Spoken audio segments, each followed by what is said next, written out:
சிறப்புரை நிகழ்த்திய மக்கள் சிந்தனை பேரவை செயலாளர் அன்பரசு அவர்களே, நூலை வெளியிட வந்திருக்கும் பெருமதிப்புக்குரிய ஐயா அவர்களே, முதல் பகுதியை பெற்றுக்கொள்ள வந்திருக்கும் அன்பு சகோதரர் பொன்வண்ணன் அவர்களே, நீதி புத்தக நிறுவனத்தின் பொது மேலாளர் சண்முகநாதன் அவர்களே, இறுதியாக ஏற்புரை வழங்கிருக்கும் இந்த நிகழ்வின் கதாநாயகன் ஸ்டாலின் குணசேகரன் அவர்களே,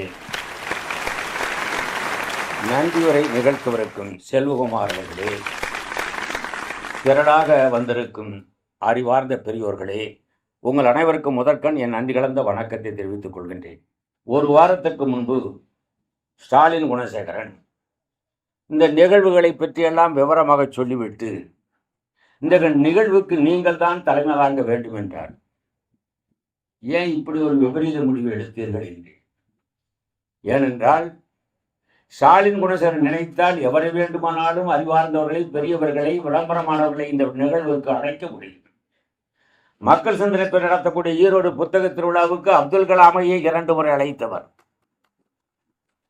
எந்த நிகழ்ச்சிக்கும் போக மாட்டேன் என்ற சன்னியாசி மறுக்கக்கூடிய இளையராஜாவை இழுத்து கொண்டு வந்தவர்.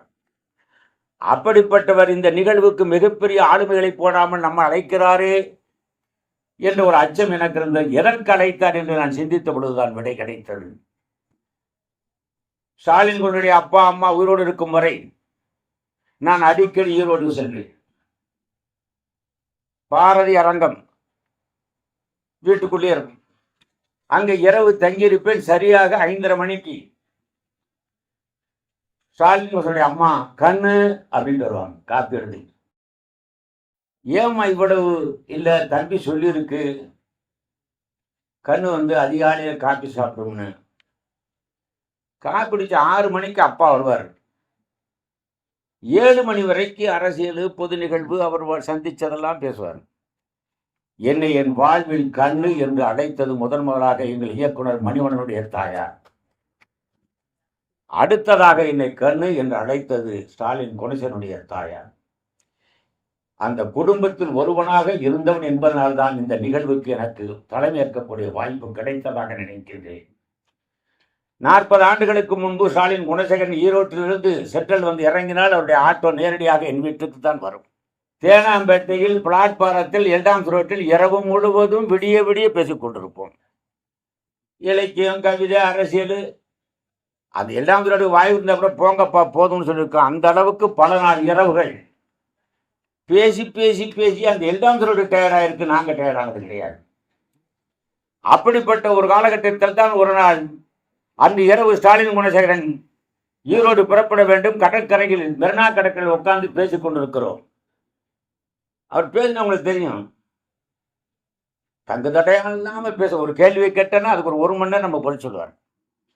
அப்படி பேசிட்டு இருக்கும்போது திடீர்னு நான் இடைமறைத்து கேட்டேன், ஸ்டாலின் உங்களுக்கு அரசியல் ஆர்வம் எப்போது வந்ததுன்னு. அவர் உடனே சொன்னார், இது நல்ல கேள்வி, நீங்கள் கவிஞர் என்பதனாலேயே எனக்கு அரசியல் பற்றி ஏற்பட்டது ஒரு கவிதை தான் சான்று, அந்த கவிதையோடு சொல்றேன்னாரு. இல்லை, கவிதைக்கு ஒரு அரசியல் வந்திருக்கு, என்ன காரணம்னு புரியாமல் அவர் முகத்தையே பார்த்துட்டு இருக்கேன். இரவு நேரம், நிலவு, கடற்கரை, அந்த காற்று மெல்ல எங்கள் தொட்டு போய் கொண்டிருக்கிறது. நான் அப்பொழுது 6வது படித்தேன். ஸ்டாலின் குணசேகரன் சொல்றார், அப்பொழுது 6வது படித்துக் கொண்டிருந்தேன். எங்கள் அப்பாவுக்கு பொதுவுடைமை இயக்கத்துடைய பத்திரிகைகளெல்லாம் வரும். அப்படி தூத்துக்குடியில் எஸ் முருகானந்தம் நடத்திய சாந்தி என்ற பத்திரிகை வீட்டுக்கு வந்தது. அதில் ஒரு கவிதை இருந்தது. அந்த கவிதையுடைய நடையும் சந்தமும் செய்தியும் என்னை மிகவும் கவர்ந்தது.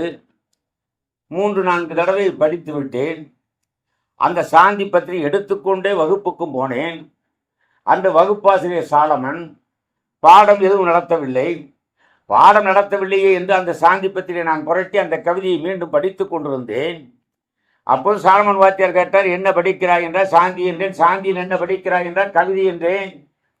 அதை வாங்கி சுக்குநூறாக கிழித்து போட்டார் அந்த சாலமன் ஆசிரியர். அவர் அந்த பத்திரிகை கிழித்து போட முடிந்தது. ஆனால் அதில் இடம்பெற்ற கவிதை என் நெஞ்சில் இடம்பெற்றதை அவரால் கிழித்து போட முடியவில்லை அப்படின்ட்டு அந்த கவிதையை சொல்றேன்னார். நடந்தது 6வது வகுப்பு படிக்கும்போது.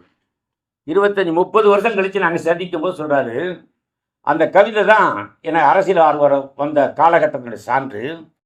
72 எதிர்பார்த்த தேர்தல் என்று எப்படியோ வந்துருந்துச்சு பாருங்க. வெறும் கொழுத்த மனிதர்களும் பழுத்த உருவங்களும் பட்டி தொட்டி எல்லாம் வருவாங்க. நம்ம பட்டினியை ரொம்ப சொல்லுவாங்க. காலமெல்லாம் பாடுபட்டும் காட்டு கஞ்சி என்று காலத்தை ஓட்டுகிறோம் பாருங்க. சில காலு மேல காடு போட்டு 4 வகை உணவு உண்டு நாட்டை கெடுக்கிறான் பாருங்க.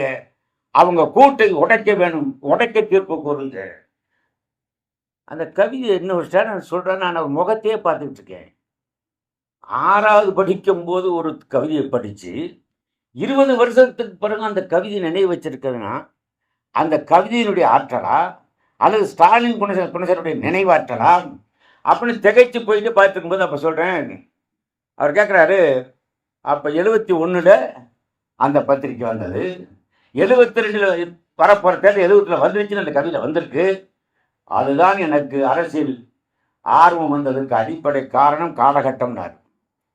அந்த கவிஞர் யாருன்னு அதெல்லாம் நமக்கு தெரியாது. எப்படி அப்பெல்லாம் எனக்கு அப்படியெல்லாம் பழக்கம் கிடையாது. கவிதை பிடித்திருந்தால் படிப்பேன், மனப்பாடம் பண்ணுவேன். அதை எழுதவங்களை பற்றி நான் கவலைப்பட்டதில்லைனாரு. அந்த கவிதையை எழுதியது நான் தானே.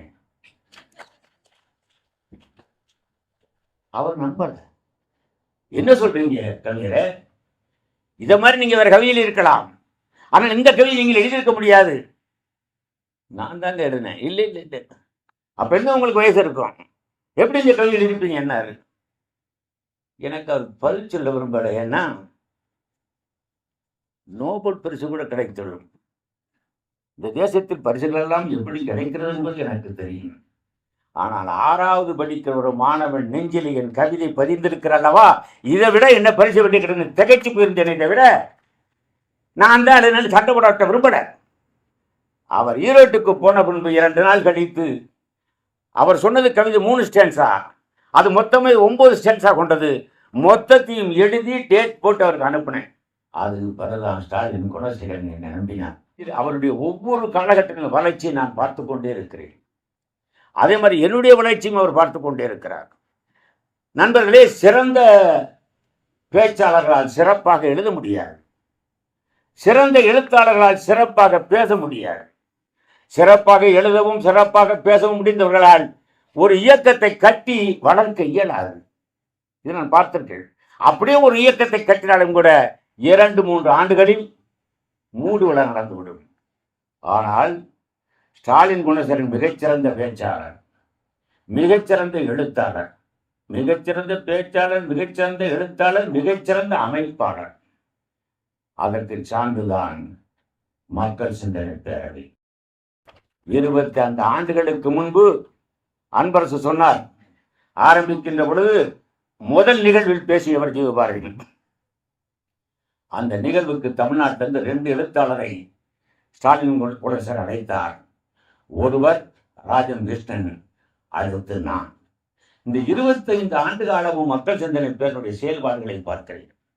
ஒவ்வொரு ஆண்டும் புதுமையாக சிந்தித்து அது மக்கள் இயக்கமாக வளர்த்தெடுத்த பெருமை ஸ்டாலின் குணசேகரனுக்கு சேரும். இந்த புத்தகத்திலே புத்தக திருவிழாவில் பேசிய 71 சொற்பொழிவுகள் இவர் கலந்திருக்கார். 71 புத்தக திருவிழாவில் பேசிய ஒரே மனிதர் தமிழ்நாட்டில் ஸ்டாலின் குணசேகரனாகட்டும். இந்த புத்தகத்தில் அவர் 30 புத்தக திருவிழாவில் பேசிய பேச்சு இடம்பெற்றிருக்கிறது. புத்தகத்துக்குள் போகக்கூடாது, அது தலைமை வழிக்கு அழகல்ல. அதற்காகவே பொறுப்பு ஒப்படைக்கப்பட்டிருக்கிறது. இந்த புத்தகத்தை முழுவதும் படித்தால் புத்தகங்களை பற்றி பேசுகிற புத்தகம் இது. புத்தகம் வந்திருக்காது. ஆக 71 புத்தக திருவிழாக்களில் பேசி அதில் 30 திருவிழாக்கள் பேசக்கூடிய பேச்சு நூலாக வந்திருக்கிறது. உங்களுக்கு தெரியும், ஆயுத புரட்சி என்றால் பிடல் காஸ்ட்ரோவும் சேக்குவாரையும் படித்து புரிந்து கொள்ளலாம். அகிம்சை புரட்சி என்றால் அண்ணல் காந்தியடியுடைய வாழ்க்கையை படித்து புரிந்து கொள்ளலாம். காகித புரட்சி என்றால் இந்த நூலை படித்தால் புரிந்து கொள்ளலாம் என்று சொல்லி வாய்ப்பளித்தவர்கள் நன்றி கூறி விடைபெறுகிறேன். நன்றி.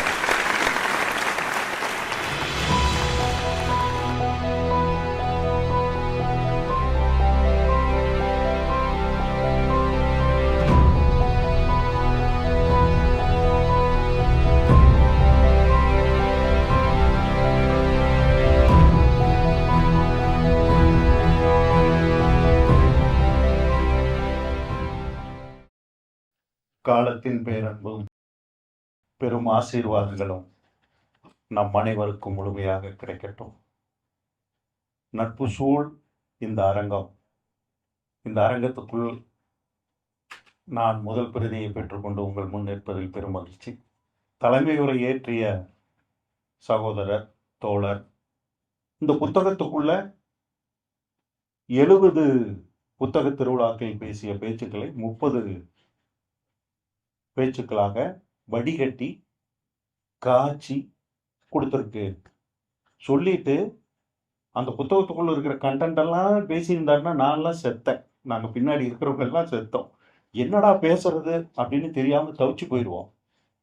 பெரும்பகுதியா தலைமை உரையை இருக்கிறவங்க பெரும்பகுதி அதை செஞ்சிருவாங்க, சொல்லிட்டு செஞ்சிருவாங்க. நான் பார்த்துக்கிட்டே இருந்தேன். ஆனா ஒரு திறமைசாலி, ஒரு ஒரு அனுபவசாலி என்பதை மிக நாசூக்காக கடந்து சென்று எங்களுக்கு வழிவிட்ட சகோதரருக்கும் முதல் என்னுடைய நன்றி. அடுத்தது சகோதரர் பாலச்சந்திரன் IAS அவர்கள். சமீப காலங்களில் ஒரு 3 மாதம் அரசியல் நிகழ்வுகள், தொடர்ச்சியா அரசியல் நிகழ்வுகள், தினம் தினம் ஒரு புது புது சுழற்சிகளோட அரசியல் நிகழ்வுகள் நடந்துகிட்டே இருக்கு. அதுல சகோதரர் பாலச்சந்திரன் அவர்கள் மிக நேர்மையாக, கண்ணியமாக, அந்த நேரத்தை, எனக்கு ஒரு நேரம் கொடுக்கப்பட்டிருக்கு, அந்த நேரத்தை நான் தவறாக பயன்படுத்த மாட்டேன்.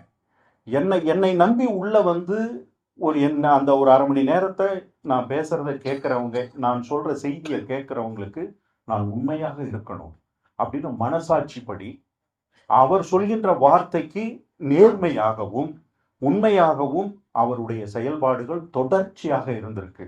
இந்த தேர்தல் நேரத்தில் நான் முழுமையாக அவரை மட்டும் பின்பற்றினேன். அந்த இடத்துல ஒரு வாக்காளனாக எனக்கு சரியான தகவலை நீங்க தந்ததுக்கு முதல் என்னுடைய நன்றிகள். இது தேவையா? இதுக்கு அடுத்தது ஜோ மல்லூரி அவர்கள், என்னுடைய சகோதரர், மிக சிறந்த பேச்சாளர்னா இப்ப சமீப காலங்கள்ல என்னுடைய வயது ஒற்றவர்களுடைய இலக்கியமும் ரசிப்பும், தமிழ் மொழி, அந்த நடை, அந்த அரங்கத்துக்குள் அவர் அப்படி பார்த்தீங்கன்னா பிசுறே இல்லாம ஒரு வார்த்தைகள் கூட செதஞ்சு விழாது, அப்படியே கட்டமைச்சுக்கிட்டே போவார். இப்ப நானெல்லாம் பேசும்போது கூட 3-2 வார்த்தைகளை பிசுறு தட்டி தான் போவேன். ஆனா எப்படித்தான் அது உள்ள இருந்து வருதுன்னே தெரியல. ஐயோ கலைஞன், அவர் உன் மொழியும் உன்னுடைய தமிழும், அதுக்கு என்னுடைய பெரிய நான் ரசிகன். நியூ செஞ்சுரி புக்ஸ், நான் சென்னைக்கு வந்த புதுசுல ஆரம்ப காலத்துல உள்ளூர் லைப்ரரியில் கிடைச்ச புத்தகங்களை தான் படிச்சுக்கிட்டு இருந்தோம்.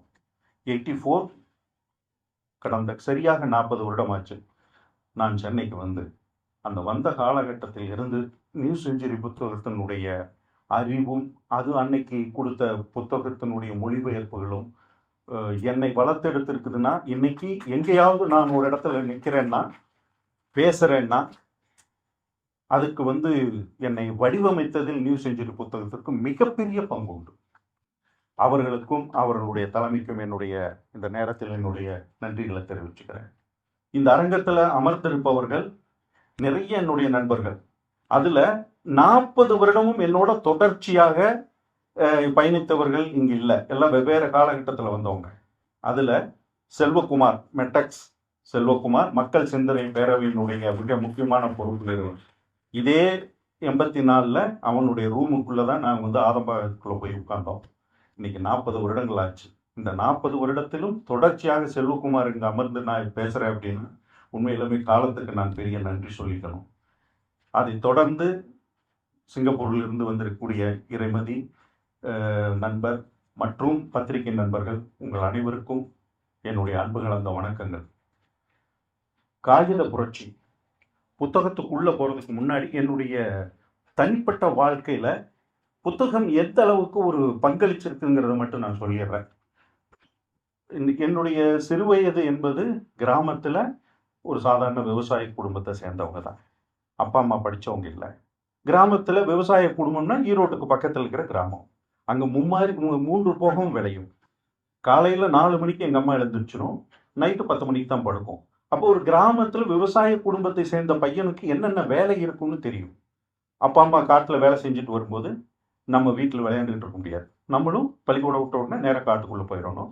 கடலை பறிக்கிறதா இருந்தாலும் அல்லது வேற ஏதோ அவங்களுக்கு உதவி செஞ்சுட்டு நம்ம அதுக்கு பிறகுதான் வீட்டுக்கு வர வேண்டியது இருக்கும். காலையிலேயே அதே மாதிரி 4 மணிக்கு 5 மணிக்கு நம்ம காட்டுக்குள்ளே போனோம்னா 8 மணிக்கு வந்து கிணத்துல குதிச்சு அப்படியே ட்ரெஸ்ஸை போட்டு பள்ளிக்கூடம் ஓட்டுறாங்க. இப்படியான வாழ்க்கை சூழல் தான் திருப்பி திருப்பி நம்மளை கட்டமைச்சுக்கிட்டே இருக்கும். அதுல எங்கேயோ ஒரு பையன் ஒரு படிக்கிற விஷயத்துல ஆர்வப்பட்டுட்டான். இது குடும்ப சூழ்நிலையினால வந்துதான் அப்படின்னா இல்லை. எங்க அப்பா அம்மா படிச்சு, மாமன் படிச்சு, அண்ணன் தம்பி படிச்சு அதனுடைய பாதிப்புல அந்த பையன் படிச்சானா அப்படின்னா கிடையாது. அது அவனுக்குள்ள ஒரு தேடல். அந்த தேடல் நூலகத்துல கொண்டே அவனை நிப்பாட்டுச்சு. பள்ளி பாட புத்தகங்களை விட நூலகத்தினுடைய புத்தகங்கள் அவனுக்கு தேடுதலும் ஆர்வத்தையும் தூண்டுச்சு. அதை பைத்தியமா பிடிச்சுக்கிட்டான். பைத்தியம்தான், உண்மையை சொல்ல போனா அது பைத்தியமாவே அதுக்குள்ள கிடந்தான். பெண்களை பார்க்கக்கூடிய வயசில் கூட புத்தகத்தை காதலிக்கிற வயசாவே தான் அவன் தெரிஞ்சான். அதனுடைய தொடர்ச்சி ஓவியமும் எனக்குள்ள இருக்கக்கூடிய இன்னொரு ஆர்வமா இருந்ததுனால ஓவியமும் இலக்கியமும் புத்தகமாவே அந்த வாழ்க்கை சூழல் கட்டமைஞ்சிருச்சு. அதனுடைய தொடர்ச்சியா சென்னைக்கு ஓடியாந்தாச்சு.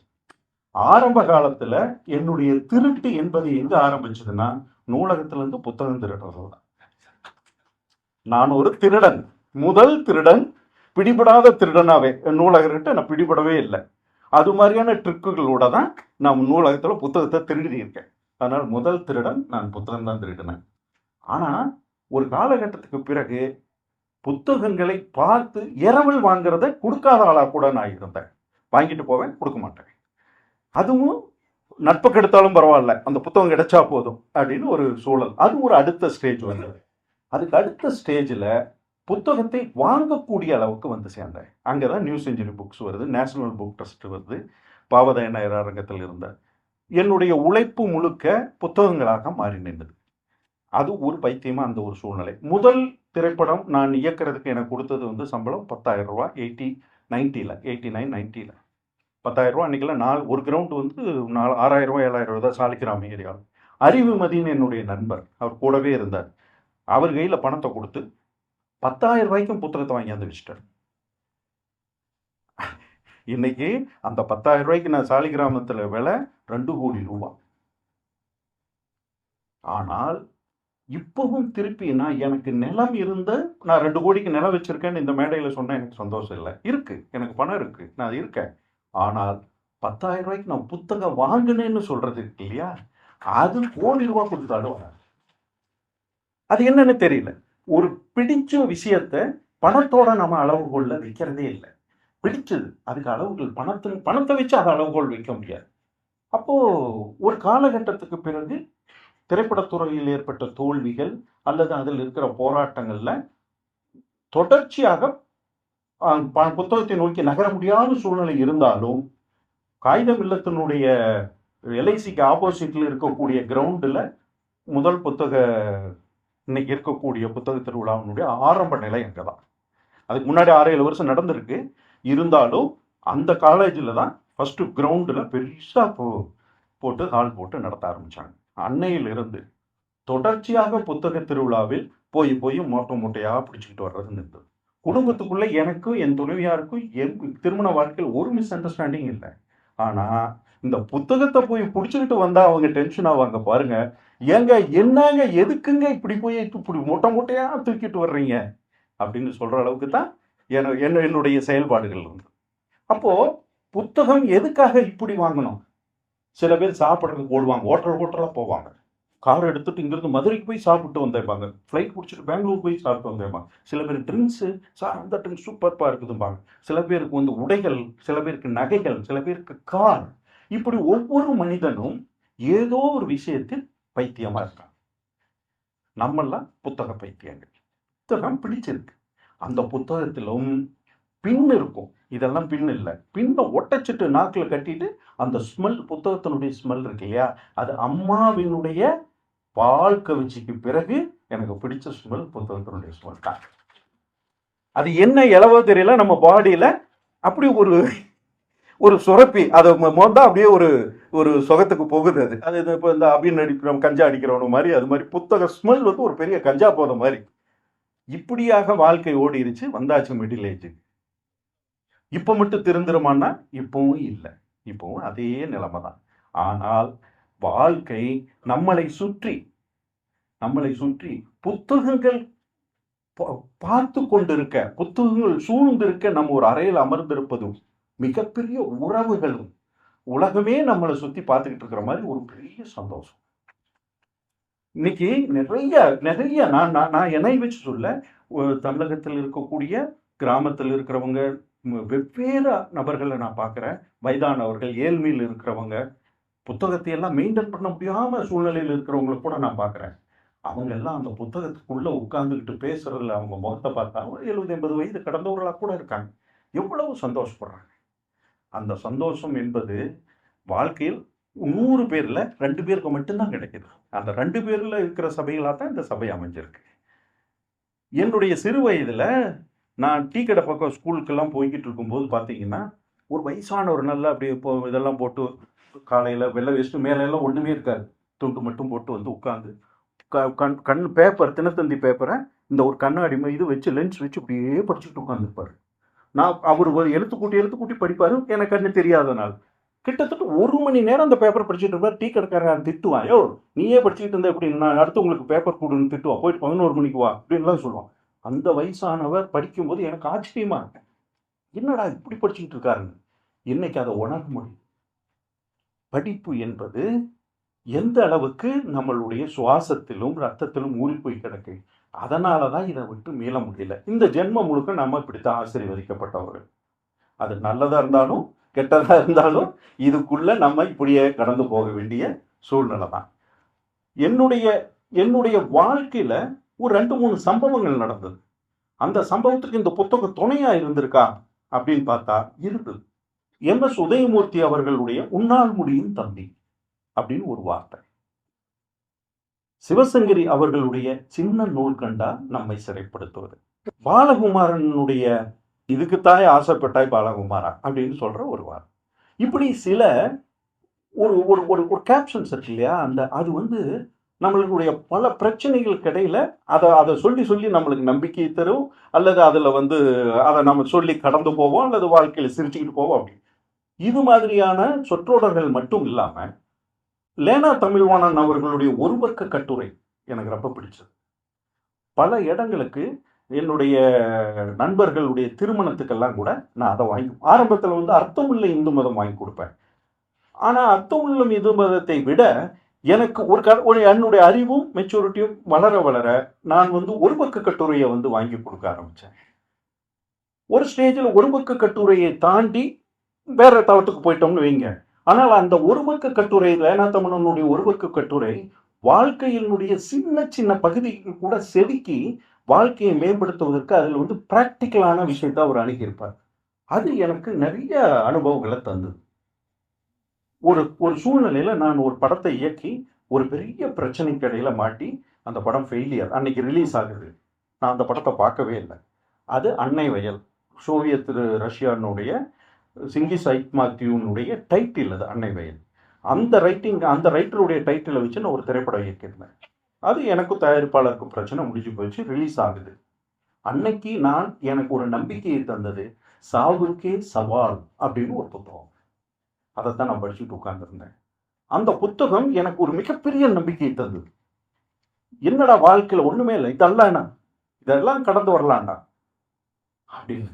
அதோட பிடல் காஸ்ட்ரோவுடைய முதல் அட்டம்ப்ட், இங்கிருந்து போய் ஒரு கப்பல்ல அத்தனை பேரையும் ஏத்திக்கிட்டு வரும்போது அது சேரும் சகதியில வந்து செதஞ்சு கம்ப்ளீட் அது மாட்டி அத்தனை பேரும் அந்த செதஞ்சு போய் அதுக்கப்புறம் எல்லாம் பிடிபட்டு அதுக்கப்புறம் கரும்பு தோட்டத்துக்குள்ள செதஞ்சு ஓடி அத்தனை பேரும் திருப்பியும் பிடல் காஸ்ட்ரோ வந்து ஒரு கியூபாவுடைய ஒரு ஆளுமையோடு உட்கார முடியுதுன்னா அந்த இடர்பாடுகள் வாழ்க்கைக்கு எனக்கு புத்தகங்கள் வழியாகத்தான் எனக்கு நம்பிக்கை தருது. இப்படி வாழ்க்கையில் நிறைய பிரச்சனைகள் வரும்போதெல்லாம் எனக்கு பல இடங்களில் புத்தகங்கள் வந்து மிகப்பெரிய நம்பிக்கையை தந்திருக்கு, ஒரு பிடிப்பா இருந்திருக்கு. சில பேர் கடவுளை பிடிச்சுக்குவாங்க, சில பேர் மதுவை பிடிச்சுக்குவாங்க, சில பேர் வந்து சன்னியாசம் வேற வெறுமையா போய் பயந்து போறது, எனக்கு படிப்பும் புத்தகங்களும் எனக்கு மிகப்பெரிய பிடிப்பா இருந்திருக்கு. அதை வாழ்க்கையில் பல சந்தர்ப்பத்தில் பிடிச்சுக்கிட்டேன் நான். இதனுடைய தொடர்ச்சியாக இன்னைக்கு நான் வாழ்க்கையில் அனுபவமும் யதார்த்தமும் கலந்து நான் என் வாழ்க்கையின் மிடில் ஏஜுக்கு வந்தாச்சு. வரும்போது காகித புரட்சி புத்தகத்தை வந்து நான் எடுக்கிறேன். இது எனக்கு வந்து சேருது. காகித புரட்சி புத்தக வெளியீட்டு விழாவில் வெளியிடணும் அப்படின்ட்டு வந்து செல்வகுமார் முதல்ல எனக்கு அழைச்சி நீங்கள் இருக்கீங்களான்னு கேட்டார். நான் இருக்கேன் செல்வா அப்படின்னேன். இதை சொன்ன உடனே எனக்கு ரொம்ப சந்தோஷம். ஏன் அப்படின்னா இன்னைக்கு ஒரு படப்பிடிப்பு இருந்தது, இயல்பாக அது தவறிடுச்சுன்னு வச்சுக்கோங்க, தள்ளி போயிடுச்சு, அதனால பிரச்சனை இல்லை. ஆனால் இந்த தேதி சொல்லும்போது எனக்கு ஒரு படப்பிடிப்பு இருந்தது. நான் அடையாறில் தான் இருப்பேன், நேராக வந்துடுறேன் செல்வா, சொல்லிட்டு வந்துடுறேன், இது நான் கண்டிப்பாக வர்றேன், என்ன இருந்தாலும் சொல்லிட்டு வர்றேன்னு சொன்னேன். ஏன் அப்படின்னா ஸ்டாலின் குணசேகர் 25 வருடமாக நான் தொடர்ச்சியாக பார்த்துக்கிட்டு வர்றேன். எனக்கு 2 பேரை வந்து ஒரு கோயம்புத்தூர் ஸ்டைலில் வந்து ஆர் சண்முக சுந்தரம், நாகம்மாள் எழுதிய ரைட்டர், அவர் வந்து எனக்கு ரொம்ப பிடித்த ரைட்டராக நான் பார்ப்பேன். ஏன்னா ஒரு கி ராஜநாராயணன் அவர்கள்லாம் வந்து ஒரு நார்த்திலுடைய தன்மையை கொண்டுகிட்டு வரும்போது அதற்கு முன்னாலேயே ஆர் சண்முக சுந்தரம் வந்து கோயம்புத்தூர் வட்டார வழக்கில் ஒரு மிக சிறந்த நாகம்மாள், அறுவடை இதெல்லாம் எழுதியிருப்பார். அவர் எனக்கு ரொம்ப பாதிப்பு தந்தார். அதனுடைய தொடர்ச்சியா பெருமாள் முருகன் கோயம்புத்தூரினுடைய வழக்குகளை எடுத்து அவர் வந்து அகராதி போடுவதிலிருந்து வாழ்க்கை சூழலையும் ரொம்ப இலக்கிய தன்மையோட சொல்லி கொண்டு இருக்கிற பெருமாள். இவங்க 2 பேரும் எனக்கு சமகாலத்துல நான் அதை பார்த்துக்கிட்டு வர்றேன். பார்த்துக்கிட்டு வரும்போது இன்னொருத்தர் யுகபுரட்சி மாதிரி ஈரோட்டில் வந்து சிதம்பரனார் பூங்காவில் ஆரம்பிக்கிறார். அப்போ எனக்கு ஸ்டாலின் குணசேகரை பற்றி அதிகமாக தெரியாது. ஆனால் என்னுடைய நண்பர்கள்லாம் என்ன சொல்லுவாங்கன்னா, அங்கே வந்து பேச்சு கேட்பதற்காக கரூர்லேருந்து அங்கிருந்து பஸ்ஸு பிடிச்சி வந்து கேட்டுட்டு போவான். ஒரு புத்தக திருவிழாவில் ஒரு பேச்சு கேட்பதற்கு, அது வந்து பேச்சு கேட்கறதுக்கு ஒரு தனி அரங்கம் இருக்கும், அங்கே போவாங்க, அதெல்லாம் நடந்துக்கிட்டு தான் இருக்கும். ஆனால் புத்தக திருவிழாவோடு ஒட்டி ஒரு ஒரு ஒரு பேச்சையே வந்து ஒரு ஒரு ஒரு ஒரு அதுக்கு ஒரு ரசிகர்களை உருவாக்கி அதுக்கு ஒரு சின்சியரா அதை வந்து தலைமைகளை தேர்வு செய்து அதுக்கான கண்டென்ட்டை தேர்வு செய்து 25 வருடத்தில் நான் 2 முறை ஈரோடு புத்தக திருவிழாவுக்கு போயிருக்கேன். அவ்வளவு மலைகள் பெய்ந்தாலும் அவ்வளவு மக்கள் வந்து காத்திருந்து அந்த பேச்சை கேட்கின்ற ஒரு மக்களை செதுக்கி வச்சிருக்காரு. அது முழுக்க முழுக்க ஸ்டாலின் குணசேகருடைய சொத்து. டியூன் பண்றதுன்னு சொல்லுவோம் இல்லையா, ஒரு பண்பானையை வந்து நம்ம ரசம் வைக்கிறதா இருந்தாலும் தண்ணி பண்றதா இருந்தாலும் டியூன் பண்ணணும், கறி பிடிச்சி அது பதப்படுத்தணும்னு சொல்லுவோம். மாடை கொண்டாந்து புதுசாக கட்டினாலும் கட்டுத்தரைக்க பழக்கணும்னு சொல்லுவோம். அந்த மாதிரி கேட்க பழக்கி இருக்கார், மக்களை கேட்க பழக்கி இருக்கார். ஏன்னா அது மக்கள் சிந்தனை பேரவை, அவர் சிந்தனை இல்லை, மக்கள் சிந்தனை. அது கோயம்புத்தூர் சைடெல்லாம், எனக்கு ஈரோடு சைடெல்லாம் நான் வாழ்க்கை சூழல் எனக்கு எப்படின்னு தெரியும், நாங்கள் இருந்து பழகணும் தானே. எங்கள் அப்பா மாமன் அண்ணன் தம்பி எல்லாம் அங்கே தான் இருக்கிறவங்க. அவங்கெல்லாம் எப்படி பேசுவாங்க, அவங்க என்ன நுணை பேசுவாங்க, எதை வந்து 2 நிமிஷம் கூட காது கொடுத்து கேட்க மாட்டாங்க. ஏன்னா இவங்க பேசுறது தான் அதிகம், தானே புத்திசாலி அப்படின்னு ஒரு மனநிலை உள்ளவர்கள் நிறையா இருப்பாங்க. அவங்கள கொண்டாந்து உட்கார வச்சு 1 மணி நேரம்னா 1 மணி நேரம், 6 மணிக்கு இங்கேயும் பதறாரு பார்த்தீங்களா, 6 மணி அந்த நேரத்தில் ஆரம்பிச்சிடணும். அந்த நேரத்துக்கு ஆரம்பித்து நேரத்துக்கு முடிக்கிறது. 2வது, அவர் மிக சிறந்த பேச்சாளின்னு எனக்கு தெரியும். ஆனால் 70 புத்தக திருவிழாவில் பேசிய பேச்சுக்களை வடிகட்டி 30ஆக கொடுத்தது இந்த புத்தகத்தில். இந்த புத்தகத்தை எனக்கு 1 வாரத்துக்கு முன்னாடி கொடுத்துட்டாரு, நான் முழுமையாக படிச்சுட்டேன். அடர்த்தியா இருக்கு. யாராவது ஒரு வீட்டு கல்யாணத்துக்கு நான் இனி கொடுப்பதாக இருந்தால் இனி இந்த புத்தகம் தான் நான் கொடுப்பேன். நான் முன்னாடி 2 புத்தகம் சொன்னேன் இல்லையா, அதில் நடுவில் விடுபட்டு போயிருந்துச்சு. எனக்கு நிறைய புத்தகங்கள் அப்படி அப்படியே கொடுத்துட்டு கிடைச்சது கொடுப்பேன். ஆனால் தொடர்ச்சியாக கொடுக்கக்கூடிய புத்தகமாக ஒருவருக்கு நாம் ஒரு அறிவை பகிர்ந்துக்கணும் அல்லது அவர் அறிவு பெறணும், தெரியணும் அப்படின்னு சொல்லக்கூடிய ஒரு ஏதாவது ஒன்று நம்ம கொடுக்கணும்னா கண்டிப்பாக இந்த புத்தகம் தான் கொடுக்கப்படணும். ஏன்னா இது வெறும் அவர் பேசினது அல்லது அவர் பேசினதை காட்டிக்கிறதுக்கான புத்தகம் அல்ல. அவ்வளவு செய்திகள் தில்லையாடி வள்ளியம்மையில் ஆரம்பிச்சு வஉசிவா இருக்கட்டும், ராஜம் கிருஷ்ணரா இருக்கட்டும், நடுவில் வந்து நம்ம இந்த கம்யூனிஸ்டினுடைய ஆரம்பகால சின்ன 32 பக்கத்தில் கொண்டு வந்து புரட்சி ஏற்படுத்தின கம்யூனிஸ்ட் அறிக்கைகளாக இருக்கட்டும், இப்படி பார்த்தீங்கன்னா புத்தகங்கள் அறிமுகம், அதோட நடைமுறையில் ஒவ்வொரு இளைஞர்களுக்கும் நம்பிக்கையை வளர்த்தக்கூடிய விஷயங்கள் எங்கேயுமே அவர் நெகட்டிவாகவே பேசல. ரொம்ப ஆச்சரியம், நெகட்டிவாகவே பேசல, பாசிட்டிவாகவே அந்த அணுகுமுறையிலேயே தான் அத்தனையும் பதிவு பண்ணியிருக்கார். நான் தொடர்ச்சியாக அனைத்தையும் இதில் படித்தவன் என்கின்ற முறையில் சொல்கிறேன். இந்த நேரத்தை, என்னுடைய அனுபவத்தை எல்லாத்தையும் உங்களோட பகிர்ந்துக்கிட்டதில் எனக்கு ரொம்ப சந்தோஷம். நன்றி, வணக்கம்.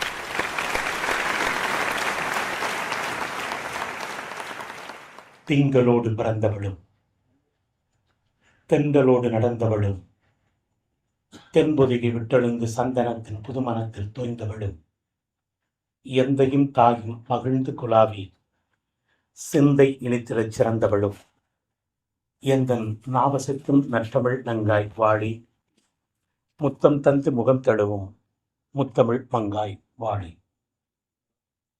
சில்லென்று வீசுகிற பூங்காற்று சிட்டுக்குருவிகளை தொட்டு தழுவுகிற சுகமான நேரத்தில் பரபரப்பாக இயங்கிக் கொண்டிருக்கிற சென்னை மாநகருக்கு மத்தியில் அர்த்தத்தோடும் ஆழத்தோடும் ஒரு புரட்சி நடத்துவதற்காக, காகிதத்தில் புரட்சி நடத்துவதற்கு நீண்ட நாள் கனவை 40 ஆண்டுகளுக்கு மேலாய் நற்றமிழில் நாவாடி 70 புத்தக திருவிழாவில் உரை நிகழ்த்தி அதை முத்தாய்ப்பாய் 30 உரைகளை தொகுத்து காகித புரட்சி என்கிற நூலை கண்விழிக்கச் செய்திருக்கிற இந்த அற்புதமான விழாவில் நின்று உரையாற்றுவதை நினைக்கிற பொழுது உண்மையிலேயே உள்ளம் குலுங்குகிறது, உயிரிலே ஈரம் பொங்குகிறது, இதயம் தேன்கூடுகளிலே தொங்குகிறது. இந்த இனிய விழாவில் தலைமை பொறுப்பேற்றிருக்கிற தண்டமல் கவிஞர், மரியாதைக்குரிய கவிஞர் கே. ஜீவபாரதி அவர்களே, இந்த நூலை வெளியிட்டு சிறப்புரை ஆற்ற இருக்கின்ற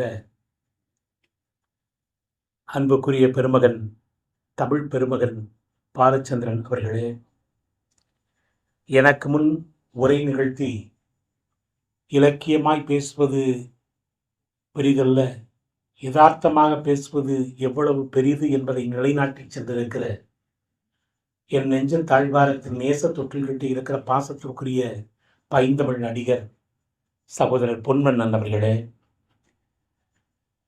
நான் குளிர்காய வேண்டுமென்றால் சந்தன மரங்களை கூட சரித்து போட்டு நெருப்பாக்கி தருகிற நேசர், அலைகள் இல்லாத பசிபிக் பெருங்கடலை போல சலனமே இல்லாமல் என் மனவானிலை சஞ்சரித்து விட்ட சாயங்கால சந்திரன் அண்ணன் ஸ்டாலின் குணசேகரன் அவர்களே, எதிரில் இருக்கிற ஆண்டோர்களே, சான்றோர்களே, தமிழ் சமூகம் இந்த கவிஞர்களை எல்லாம் இன்னும் உயரத்தில் வைத்திருக்க வேண்டுமே என்று நான் கண்களுக்குள்ளே காடா விளக்குகளை ஏற்றி எண்ணெய் சுழிப்புகளும் ஏக்க பெருமூச்சும் ஒன்றுக்கொன்று உரையாடுவதைப் போல தமிழும் வாழ்வுமாக இருந்து எங்கள் தமிழ் சமூகத்தின் கவிதை அடையாளமாக திகழ்கின்ற ஐயா முத்துலிங்கம் அவர்களே, ஐயா ஏர்வாடி ராதாகிருஷ்ணன் அவர்களே, என் அன்பு சகோதரர் கற்பகம் புத்தாலயத்துடைய நல்ல தம்பி அவர்களே, மறவை பொன்மாணிக்கம் அவர்களே, ஏனைய பெருமக்களே, உங்கள் அனைவருக்கும் நெஞ்சம் அள்ளி கொஞ்சம் பெஞ்ச் புகழ் கொண்ட அஞ்சுக தமிழில்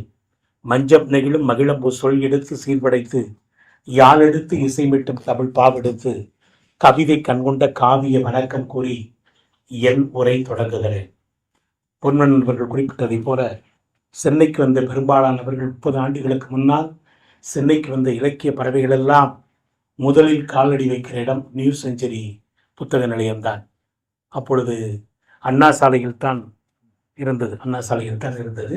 அப்பொழுது பெரிய பெரிய புத்தகமாக இருக்கும். எந்த நம்பிக்கையோடு தமிழ் சமூகத்திற்கு அறிவாண்மை சமுதாயமாக மாற்ற வேண்டும் என்று ஆசைப்பட்டு செய்த அந்த புத்தக நிறுவனத்தின் சார்பில் அண்ணன் ஸ்டாலின் குணசேகரனுடைய புத்தகத்தை வெளியிடுகிற இந்த விழா மனதிற்கு மகிழ்ச்சியாக இருக்கிறது.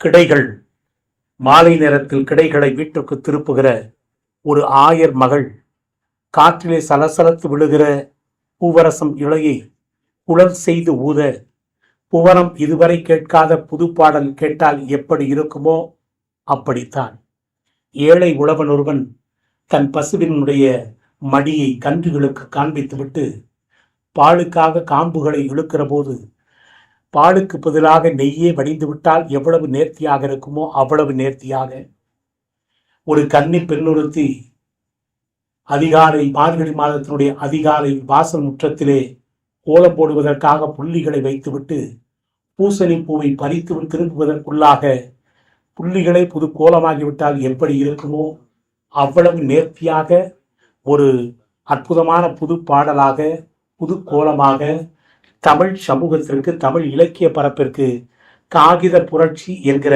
ஒரு நூல் கண்விழித்திருக்கிறது என்பதை நாம் பெருமையோடு இன்றிலிருந்து இந்த தமிழ் சமூகத்திற்கு பறைசாற்றிக் கொள்ளலாம்.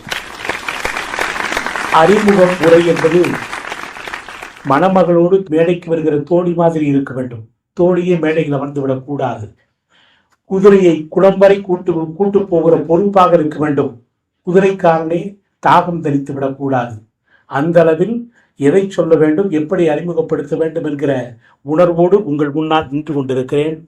ஏறத்தாழ ஒரு 2 மாதத்திற்கு முன்னால் கண்களை கருக்கருற்றுக்குள் காவு கொடுப்பதைப் போல நான் பார்வைகளை இழந்து பார்வைகளில் சிறு பழுது ஏற்பட்டு முழுக்க படிக்கக்கூடாது, வெளிச்சம் பார்க்கக்கூடாது என்று மருத்துவர்களின் அடிப்படை அறிவுரையில் வீட்டில் இருந்தபோது என் கைக்கு வந்து சேர்ந்த புத்தகம் காகித புரட்சி. அண்ணன் கேட்டார், படிக்க வேண்டும் என்று சொன்னார், படித்தே ஆக வேண்டும் என்று சொன்னார். அண்ணன் அழைத்தது என்னுடைய அறிவு தகுதியால் அல்ல, அன்பின் மிகுதியால் என்னை அழைத்திருக்கிறார் என்கிற உணர்வோடு தான் இந்த மேடையில் நான் நின்று கொண்டிருக்கிறேன். அவர் எழுதினார், வாசிக்கும் சமூகம்தான் ஒரு காலத்துக்கு பிறகு யோசிக்கும் சமூகமாக உருமாறும் என்று அந்த புத்தகத்தின் தொடக்கத்தை தொடங்கி 530 பக்கங்களில் ஞானத்தை தேடுபொருளாக வைத்துக்கொண்டு மானுடத்தை பாடுபொருளாக வைத்துக்கொண்டு ஆடுகளமாக்கி இருக்கிற இந்த புத்தகத்தை இன்றைக்கு வெளியிட்டிருக்கிற போது உயர்ந்த சிந்தனைகளை மனிதவள மேம்பாட்டிற்கும் உரத்த சிந்தனைகளை சமூக நல மேம்பாட்டிற்குமாக அவர் களமமைத்து ஆடுகளம் ஆடியிருக்கிறார் என்பதை இந்த புத்தகம் உங்களுக்கு பறைசாற்றும். யார் இந்த ஸ்டாலின் குலசேகரன்? ஆண்டாண்டு காலமாய் ஆண்டோர்களும் சான்றோர்களும் அருந்தமிழை ஏற்றி வைத்து போற்றி வைத்து உயர்த்தி கொண்டிருக்கிற தமிழின் வாயிலாக இந்த தமிழ் சமூகம் அடுத்த கட்ட நகர்வுக்கு அறிவாண்மை சமுதாயமாக மாற வேண்டும் என்கிற அடங்காத ஆவலோடு கடந்த 1/4 நூற்றாண்டு காலம் மக்கள் சிந்தனை பேரவையை உருவாக்கி அதன் மைய புள்ளியாக இருந்து தன்னை அதற்கே தகவமைத்துக் கொண்ட ஒரு பெருமகன் தான் ஸ்டாலின் குலசேகரன். ஆண்டுதோறும் விழா, ஆண்டுதோறும் விருது, ஆண்டுதோறும் புத்தக திருவிழா, ஆண்டுதோறும் அறிவு புரட்சி என்றால் அது மக்கள் சிந்தனை பேரவையினுடைய மகத்தான அது தொடர் வண்டியாக ஓட வேண்டும். இன்றைக்கு இருக்கிற இலக்கிய கூட்டங்கள் அப்படி இல்லை, இலக்கிய குழுக்கள் அப்படி இல்லை. 20 ஆண்டு காலம் என்பது அவருடைய வியர்வை, அந்த வியர்வை ஞான வியர்வையாக இருந்திருக்கிறது என்பதை இந்த இடத்தில் நீங்கள் புரிந்து கொள்ள வேண்டும். காரணம், எனக்கு முன்னால் பேசியவர் சொன்னார், எழுத்தை பேச்சாக்குவது எளிது, ஆனால் பேச்சை எழுத்தாக்குவது அரிது. தமிழ் சமூகத்தில் தமிழ் இலக்கியத்தில் அது வலம்புரிஜானுக்கு மட்டும்தான் வாய்த்திருந்தது. எழுத்தை பேச்சாகவும் பேச்சை எழுத்தாகவும் மாற்றுகிற அந்த விவேக வித்தை வலம்புரிஜானுக்கு பிறகு எனக்கு தெரிந்த அண்ணன் ஸ்டாலின் குலசேகரனுக்கு தான் மிக அற்புதமாக வாய்த்திருக்கிறது. இது முகஸ்துதிக்காக அல்ல. வைகோவுக்கும் அந்த புத்தகம், வைகோவிற்கு பேச்சு இருந்தது, வைகோவனுடைய பேச்சு எழுத்தாக வந்திருக்கிறது, குமரியனந்தனுடைய பேச்சும் எழுத்தாக வந்திருக்கிறது, திருமாவுடைய பேச்சும் எழுத்தாக வந்திருக்கிறது. ஆனால் தமிழ் சமூகத்தில் இவ்வளவு பெரிய கனத்த புத்தகமாக ஒரு மனிதன் பறந்துபட்ட உணர்வோடு வந்திருக்கிறான் என்றால் காகித புரட்சி அந்த வேலையை செய்திருக்கிறது. காரணம், பேசும்போது உணர்ச்சியினுடைய குறியீடோடு பேச்சு போய் மனிதனை சேர்ந்துவிடும். ஆனால் எழுத்தாக மாறுகிற போது படிக்கிற வாசகன் எந்த மனநிலையில் வாசிக்கிறானோ அந்த மனநிலையில் தான் அந்த பேச்சு போய் சேரும். எனவே இது பெரிய சிக்கல் இருக்கிறது. அவர் புத்தகம் எழுதியிருந்தால் இங்கே மிக பிரமாதமாக நாம் ஆய்வெடுத்து வந்து பேசிவிடலாம். அவர் புத்தகம் எழுதவில்லை, பேசி இருக்கிறார். பேச்சை பேச்சாக பேசுவது என்பது பெரிய கடினம். பேச்சு என்பது மிகப்பெரிய தவம். நீங்கள் நினைக்கிறீர்கள் மேடை கிடைத்தால் பேசிவிடலாம் என்று. இல்லை என்பர்களே, பெரியோர்களே, உங்கள் கால்களை தொட்டு வணங்கி கேட்கிறேன். பேச்சு என்பது பெரும் தவம். 70 ஆண்டு காலம், 70 புத்தக திருவிழாவில் ஒரு மனிதன் பேசி இருக்கிறான் என்றால் ஏதோ பாரதியாரை குறிப்பிட்டோம், பாரதிதாசனை குறிப்பிட்டோம், சங்க இலக்கியத்தை குறிப்பிட்டோம், இருக்கிறதை பேசிவிட்டோம் என்றல்ல. இந்த புத்தகம் ஒன்று சொல்லுகிறது. வியந்து போனேன். நான் படிக்க முடியாமல் கஷ்டப்பட்டு படித்து வியந்து போனேன். காரணம், ஒரு மனிதன், ஒரு புத்தகம், நூலகத்தில் புத்தகம் இருப்பது இயல்பு. ஒரு புத்தகமே நூலமாக இருப்பது எப்படி? அது காகித புரட்சியில் மட்டும்தான் அது சாத்தியமாக இருந்திருக்கிறது. காரணம், ஓராண்டு ஈராண்டு அல்ல, 23 ஆண்டுகள் ஒரே நூலகத்தில் அமர்ந்து 23 ஆண்டுகள் ஒரே நூலகத்தில் அமர்ந்து 41,000 புத்தகங்களை படித்து இந்த மானுடத்தை புரட்டி போடுவதற்காக மூலதனம் என்கிற மகத்தான புத்தகத்தை எழுதினான் கார்ல் மார்க்ஸ். ஆனால் அவன் எழுதிய போது அவனுக்கு மட்டும்தான் தெரியும், மற்றவர்களுக்கெல்லாம் அது நூலகம் என்பது காகித கிடங்காக இருந்தபோது அவன் ஒருவனுக்குத்தான் நூலகம் என்பது ஆயுத கிடங்காக தெரிந்தது. அவன்தான் மதாதிபத்தியங்களுக்கும் ஏகாதிபத்தியங்களுக்கும் எதிராக ஏவுகணைகளை தயாரித்த இடம் நூலகம்தான். போகிற போக்கில் சொல்லுகிறார், அந்த புத்தகம் சில புத்தகங்கள் நூலகத்தை குட்டையாக காண்பித்துவிடும். அப்படி குட்டையாக காண்பித்த புத்தகங்களில் உயரமான புத்தகம் மூலதனம். காரணம், மனிதனை படிக்கிறவனால் மட்டும்தான், மானுடத்தை பாடுகிறவனால் மட்டும்தான் அப்படி புத்தகத்தை கொண்டு வர முடியும். இன்றைக்கு அந்த உயரத்திற்கு தன்னை முயற்சி செய்திருக்கிறார். 70 உரைகளில் 30 உரைகள் மலைக்க வைக்கிறது, வியக்க வைக்கிறது என்றால் ஏறத்தாழ 530 பக்கங்கள். அந்த 530 பக்கங்களில் குறைந்தது ஒரு பக்கம் 2 செய்தி. இவருடைய சிறப்பு என்பது வெறும் பேச்சல்ல, அந்த பேச்சில் ஒரு அடக்கம் இருக்கிறது. எந்த வார்த்தைகளினுடைய உள்ளடக்கம், கருத்துக்களின் சொல்லடக்கம் இரண்டும் கலந்து பின்னி பிணைந்து வர வேண்டும். ஒரு பேச்சு என்பது பருவமழை மாதிரி இருக்க வேண்டும். இடைவெளி இல்லாமல் இருக்கிற காதலர்களைப் போல மண்ணும் மழையும் பின்னி பிணைந்திருப்பதுதான் பருவமழை. ஆனால் பொய்த்து போகிற கோடை மழை என்பது அது காலம் தப்பி போகிற மழை, அது கோடை மழையாக இருக்கக்கூடாது. அண்ணன் பேசி இருக்கிற பேச்சு பருவமழை மாதிரி.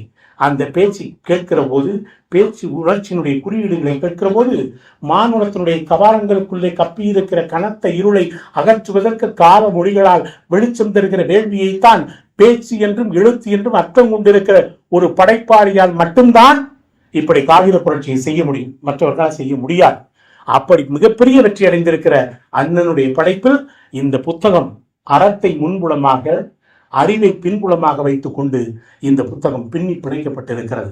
அதனால்தான் இது எடுக்கிற பொழுது அவர் சமூக பொதுமைக்கு புதிய இரத்த தானம் தருகிற சத்தான சாகித்யத்தை இந்த சமூகத்திற்கு தர வேண்டும் என்கிற உணர்ச்சி தான். அந்த உணர்ச்சியின் குறியீடாகத்தான் இந்த சமூகத்திற்கு புனரமைப்பதற்கு புத்தகங்கள் வேண்டும். அவர் எழுதியிருக்கிற இந்த புத்தகம், பேசியிருக்கிற அந்த பேச்சு என்பது, அவர் கடந்து வந்திருக்கிற பாதை என்பது 40 ஆண்டு கால வரலாற்றில் அவர் எடுத்து வைத்திருக்கிற வாதங்கள், எடுத்து வைத்திருக்கிற தரவுகள், எடுத்து வைத்திருக்கிற செய்திகள் அவ்வளவு எளிதானது அல்ல. நீங்கள் வியந்து போவீர்கள். 1000க்கும் மேற்பட்ட செய்திகளை ஒரு மனிதன் ஒரு நூலகத்தையே தன்னுடைய மூளையில் முடிந்து வைத்திருந்தால் மட்டும்தான் இந்த புத்தகம் சாத்தியம். இல்லை என்றால் சாத்தியமே இல்லை. அப்படி ஒரு மிகப்பெரிய உயரமான ஒரு புத்தகத்தை அவர் எழுதியிருக்கிறார். அண்ணன் சொன்னதை போல அழகாக சொல்லுகிறார். அவரை பேசுகிறார், இவரை பேசுகிறார் என்று. மார்ட்டின் லூத்தர் கிங்கை பேசுகிறார், மலாலாவை பேசுகிறார், பூரணம் விஸ்வநாதனை பேசுகிறார், சங்கரதாஸ் சுவாமிகளை பேசுகிறார், காண்டேகரை பேசுகிறார், நெல்லை பரதையப்பரை பேசுகிறார், பாரதியை பேசுகிறார், விந்தனை பேசுகிறார். இப்படி பலதரப்பட்ட தலைவர்களை பூரா அவர் எடுத்துக்கொண்டு வந்ததற்கு காரணமே இப்படி சமூகத்திற்கு சரியான பங்களிப்பை தர வேண்டும் என்பதற்காகத்தான். அவர் எடுத்து வைத்திருக்கிற வாதம், எடுத்து வைத்திருக்கிற வெறும் தரவுகளை மாத்திரமே ஒப்பித்து விட்டு போகிறவன் வெறும் பேச்சாளன் அல்ல. அந்த தரவுகள் தருகிற தாக்கத்தை, பேசுகிற போது அந்த தரவுகள் தருகிற தாக்கத்தை, பேசிய பிறகு அந்த தரவுகளால் இந்த சமூகத்திற்கு ஏற்பட வேண்டிய ஆக்கத்தையும் சொல்லியாக வேண்டும். அதுதான் இங்கே ஒரு முக்கியமான விஷயம். அவர் சொல்லுகிறார், முதலில் ஒரு 5-6 செய்திகளை நான் அங்கொன்றும் இங்கொன்றுமாக தொட்டு காட்டிவிட்டு போகிறேன். அவர் சொல்லுகிறார், பேனா அப்புசாமி என்று ஒருத்தர் 5000 கட்டுரைகள் எழுதியிருக்கிறார். 5000 கட்டுரைகளில் 3000 கட்டுரைகள் அறிவியல் சார்ந்தவை, 25 மூல நூல்கள் அறிவியல் நூல்கள். அவர் தமிழ்நாட்டில் இருக்கிற அப்புசாமி என்கிற ஒரு எழுத்தாளனை குறிப்பிடுகிறார். தமிழ் சமூகம் அறிவியல் சார்பாக அடுத்த கட்ட நகர்வுக்கு போக வேண்டும் என்றால் 2 பேரை வணங்கியாக வேண்டும் என்று அந்த இடையில் செய்தியை சொல்கிறார். பேனா அப்புசாமி என்று ஒரு மனிதன், அதற்கடுத்து சாமிநாத சர்மா. இந்த 2 பேர் தான் தமிழ் இலக்கியத்தில் அறிவியலுக்கு மிகப்பெரிய முகத்துவாரம் அமைத்தவர்கள் என்று அவர் எழுதி முடிக்கிறார். எழுதி முடித்த அந்த இடத்திலே தான் இன்னொன்றை சிந்திக்க வேண்டும். மனவை முஸ்தாபாவையும் அவர் குறிப்பிடுகிறார். மனைவி முஸ்தபா இந்த தமிழ் சமூகம் தனி ஒரு மனிதனாக இருந்து டெக்னிக்கல் டேர்ம்ஸ் என்று சொல்லக்கூடிய பரிவாய சொற்களை தமிழுக்கு 8000 பரிவாய சொற்களை தமிழுக்கு மொழிபெயர்த்து தந்த மகத்தான அறிஞர் மனைவி முஸ்தபா. அந்த மனைவி முஸ்தபாவை பற்றி சொல்லிவிட்டு சொல்லுகிறார், தமிழ் சமூகம் அடிக்கோடிட்டு தயவு செய்து இதை புரிந்து கொள்ள வேண்டும். அறிவியல் மேதைகளையும் கணித மேதைகளும் தமிழ் சமூகத்திலிருந்து உருவாக வேண்டும் என்று அங்குதான் ஸ்டாலின் குணசேகரன் முகம் காட்டுகிறார். பொன்மனன் சொன்னதை போல யாரையும் அவர் சாடுவதில்லை, யாரையும் அவர் குற்றம் சாட்டுவதில்லை. எடுத்த கருத்து நியாயமாக இருக்க வேண்டும், அந்த கருத்து சமூகத்திற்கு பொதுமையாக இருக்க வேண்டும். அவர் பொது உடைமை சித்தாந்தத்தின் கருத்தோடு ஓடுகிறவர். அது கணினியை பற்றி ஒரு கதை, கணினியனுடைய மரணத்தை பற்றி, அவருடைய பாடுகளை பற்றி, அவருடைய கடைசி காலத்தை பற்றி எழுதுகிற ஒரு செய்தியை அழகாக திரைக்கதை அமைப்பதை போல அவனுடைய கணினியனுடைய அந்த கடைசி கட்டத்தை எழுதுகிற போது எல்லாவற்றையும் எழுதி அந்த காலத்தில் இருந்த ஒரு மத நிர்வாகம் அவனை பாவ மன்னிப்பு உடையணிந்து அவனுக்கு மரண தண்டனை அறிவிக்கிறது. அப்பொழுது எல்லாவற்றையும் சொல்லிவிட்டு கடைசியாக நிற்கிற ஒரு பேச்சாளன் எப்பொழுதுமே பெரும் பேச்சாளன் சொல்லிவிட்டு போவதில்லை, உங்கள் சிந்தனைகளை கிளறிவிட்டு போக வேண்டும் எழுதுகிறார். எந்த மதம் என்றும் ஏற்படுத்தவில்லை. அதுதான் ஸ்டாலின் குணசேகரன். கடைசியாக சொல்லுகிறார், இந்த உலகிற்கெல்லாம் பிற உயிர்களை நேசிக்க வேண்டும் என்று சொன்ன அந்த மதம்தான் கலிலியோ என்கிற மனிதனை இந்த பாடுபடுத்தியது என்று எழுதுகிறார். இந்த மனித நேயத்தை உள்ளே முழுக்க அது பொது சிந்தனையாக இருக்க வேண்டும் என்பதுதான் அவருடைய சிந்தனையாக இருந்தது. அது சொல்லுகிறார் சின்னப்ப பாரதி. நாமக்கல்லில் பிறந்த, எந்த பின்புலமும் இல்லாத, எந்த கல்வி பின்புலம் இல்லாமல், எந்த பேராசிரியராகவும் இல்லாமல் அவர் எழுதிய சங்கம் என்கிற ஒரு சிறுகதை 7-8 மொழிகளில் வந்திருக்கிறது. எனவே அறிவு என்பதும் கல்வி என்பதும் படிப்பால் மட்டும் வருவதல்ல, பண்பால் வருவது, உங்கள் பாரம்பரியத்தில் இருக்கிற உணர்வால் வருவது, கண்களால் வருவது, காட்சிப்படுத்துதல் வருவது என்பதையும் இப்படி சொல்லிக் கொண்டு வருகிறார். ஏகப்பட்ட செய்திகள். கன்ஃபூசியஸ் என்கிற ஒரு தத்துவ, அது புது செய்தி. இதுதான் பக்கத்திற்கு பக்கம் செய்தியாகவே வைத்திருப்பார்.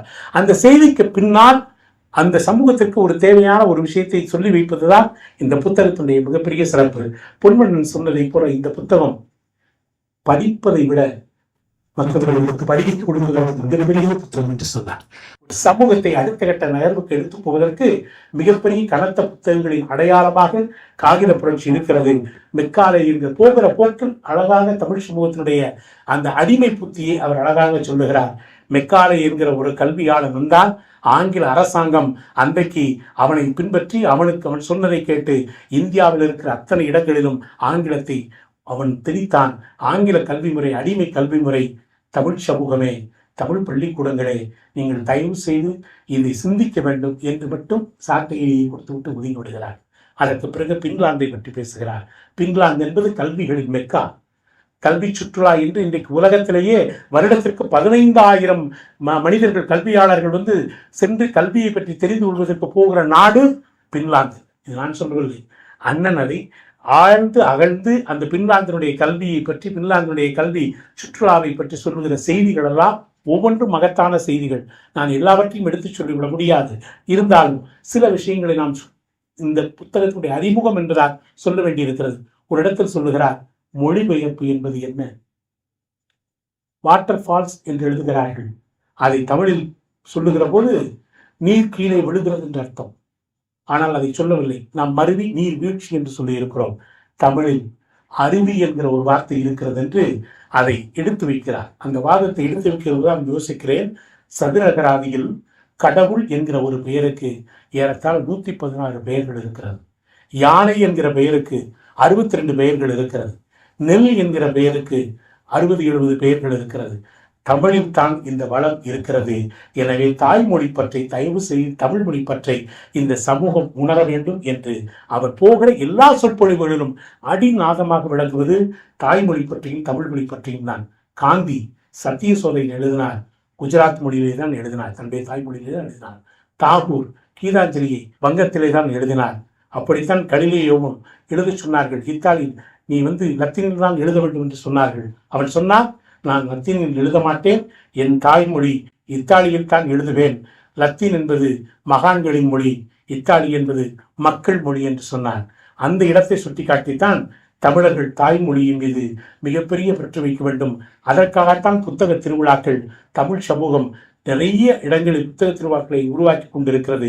அது வரவேற்க வேண்டும். இந்த சமூகம் அடுத்த கட்ட நகர்வுக்கு செல்ல வேண்டும் என்று எடுத்து வைத்துதான் நிறைய இடங்களை எடுத்து வைக்கிற போது புத்தகத்தால் மட்டும்தான் இந்த சமூகம் புனரமைக்க முடியும் என்று அவர் நம்புகிறார். அவர் நம்பியதுதான் நாடு முழுக்க நடைபெறுகிறது. புத்தகம் என்பது என்ன? காகிதங்களின் தொகுப்பல்ல. புத்தகம் என்பது என்ன? ஞானத்தின் மூலவிதை. புத்தகம் என்பது என்ன? மேதைகளின் தாழ்வீடு. புத்தகம் என்பது என்ன? காலத்தின் மொழிபெயர்ப்பு. புத்தகம் என்பது என்ன? படைப்பாளியின் அகவாரிசு. புத்தகம் என்பது என்ன? கனவுகளின் முகத்துவாரம். புத்தகம் என்பது என்ன?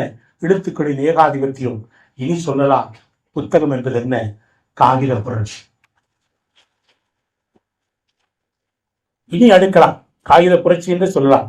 காரணம், அரை நூற்றாண்டிற்கு மேலாக தமிழ் சமூகத்தில் அருந்தவத்தில் தமிழாக தன்னை தவப்படுத்திக் கொண்டு, தமிழோடு தன்னை தவப்படுத்திக் கொண்டு, தமிழோடு தன்னுடைய வாழ்க்கையை இணைத்துக் கொண்டு நடமாடுகிற பறவையாக ஒரு நூலகத்தையே தன்னுடைய மூளையில் கட்டி வைத்துக் கொண்டு அரசாட்சி செய்கிற ஆளுமையாக கால ஓட்டத்தை கருத்தில் கொண்டும் ஞான ஓட்டத்தை மனதில் கொண்டும் நீங்கள் நடந்து போய் மானுடத்தை பாடிக்கொண்டிருக்கிற வானம்பாடியே, நீ பாடு, பாடிக்கொண்டே இரு. நீ பாடுவது மானுடத்தை தூக்கி நிறுத்துவதற்காகத்தான். உன்னை தடை சொல்வதற்கு யாரும் இல்லை. காகித புரட்சி செய்திருக்கிறாய். ஆயுத புரட்சியை போல இந்த உலகத்தில் ஆயுதங்கள் தடை செய்யப்பட்டதை விட காகிதங்களால் உருவாக்கப்பட்ட புத்தகங்கள் தடை செய்யப்பட்ட வரலாறு தான் அதிகம். அந்த அளவில் நீங்கள் மகத்தான வெற்றியை இந்த சமூகத்திற்கு தந்திருக்கிறீர்கள். எனவே உங்களை வாழ்த்துகிற உயரத்தில் நான் இல்லை. காரணம், உங்களை வணங்குகிற தகுதி எனக்கு இருக்கிறதால் உங்களை வாழ்த்துகிற உயரத்தில் நான் இல்லை. நீங்கள் பாடிக்கொண்டே இருக்கிற வானம்பாடி உங்களுக்கு தடையில்லை. மரமுத்தி பறவைக்கு வாய்ப்பூட்டு தடை சட்டம் சாத்தியமில்லை என்கிற காரணத்தால் நீங்கள் பாடிக்கொண்டிருக்க வேண்டும். உங்களை வாழ்த்துகிற உயரத்தில் நான் இல்லாவிட்டாலும் குழந்தை முத்தமிடுகிற உயரத்தில் தாயின் கண்ணம் இருப்பது குழந்தைக்கு கிடைத்த பாக்கியம். உங்களை வாழ்த்துவது எனக்கு கிடைத்த பாக்கியம். இந்த காகித புரட்சி தமிழ் சமூகத்தை மிகப்பெரிய அளவில் அடுத்த கட்ட நகர்வுக்கு கொண்டு போகிற மிகப்பெரிய அடிநாதமாக விளங்கும். தண்ணீரில் அங்கத்தை சுத்தம் செய்துவிட்டு கண்ணீரில் ஆன்மாவை சுத்தம் செய்கிறவர்களுக்கு காகித புரட்சி திசை காட்டும். அறிவை தாகத்தோடும் ஞானத்தை மோகத்தோடும் தேடுகிறவர்களுக்கு காகித புரட்சி இசை மீட்டும். குறைந்த விலைக்கு வாழ்க்கையை பேரம் பேசிவிட்டு அதிக விலைக்கு மரணத்தை விலைக்கு வாங்குகிற மனிதர்களுக்கு இந்த நூல் மருத்துவம் செய்யும். தமிழே வாழ்க்கை என்று வாழுகிற இலக்கண விண்லங்கம் எதுவும் இல்லாத இந்த இலக்கிய பத்திரத்தில் படைத்தவனுடைய கைரேகை விட படிப்பவர்களுடைய கைரேகை அதிகம் பதிய வேண்டுமென வாழ்த்துகிறேன். பிச்சி சொற்களால் உச்சி முகர்ந்து மெச்சி மகிழ்ந்து ஒரு ஆயுத புரட்சியை நீங்கள் தூக்கி நிறுத்தி இருக்கிறீர்கள். இனிமேல் உங்களுடைய முகவரி மாறிவிட்டது. நீங்கள் மக்கள் சிந்தனை பேரணியினுடைய தலைவர் அல்ல. நீங்கள் விதை நெல் விற்பவர், வினைச்சொல் விற்பவர். காரணம், இந்த மண்ணில் ஞானம் தருவதற்கு மரங்கள் வளர்கிறது. சவப்பட்டிக்கும் சில மரங்கள் வளர்கிறது. ஆனால் ஞானம் தருகிற மரங்களுக்காக, ஞானம் தருகிற மரங்களை விதைக்கிற விதைகளை தருகிற பெருமகனாக நீங்கள் இந்த புத்தகத்தை படைத்திருக்கிறீர்கள். உங்கள் விதை பயணம் தொடர வேண்டும். மானுட நலனுக்கான அக்கறையோடு நீங்கள் சமைத்து தந்திருக்கிற காகித புரட்சி இந்த சமூகத்தை ஊடறுத்து இந்த சமூகத்தை தாண்டி மானுடத்தை தூக்கி நிறுத்த வேண்டுமென உங்கள் கால் மலர்களில் என் கண் மலர்களை வைத்து இசைபாடும் சொற்களால் திசை நோக்கி உங்களை வாழ்த்தி வணங்கி கால புரட்சிக்கு மூலப்பொருளையும் கருத்து புரட்சிக்கு ஞான பொருளையும் தந்திருக்கிற காகித புரட்சியை தந்த போராளியே, படைப்பாளியே, நீ வாழ்க. இந்த புத்தகத்தின் வாயிலாக இன்னும் இந்த சமூகம் உயர வேண்டுமென வாழ்த்தி வணங்கி விடைபெறுகிறேன். வைகரை பொழுதின் வாசனை அரும்பே, வளர் உரையே, மணிப்புறாவே, மயக்க வெளியே, எங்கள் ஸ்டாலின் குணசேகரனே, எங்கள் மக்கள் சிந்தனை பேரவையின் தலைமையே, நீ வாழ்க. நீ இருக்கும் காலம் எங்கள் மண்ணின் பொற்காலம். வணக்கம், நன்றி.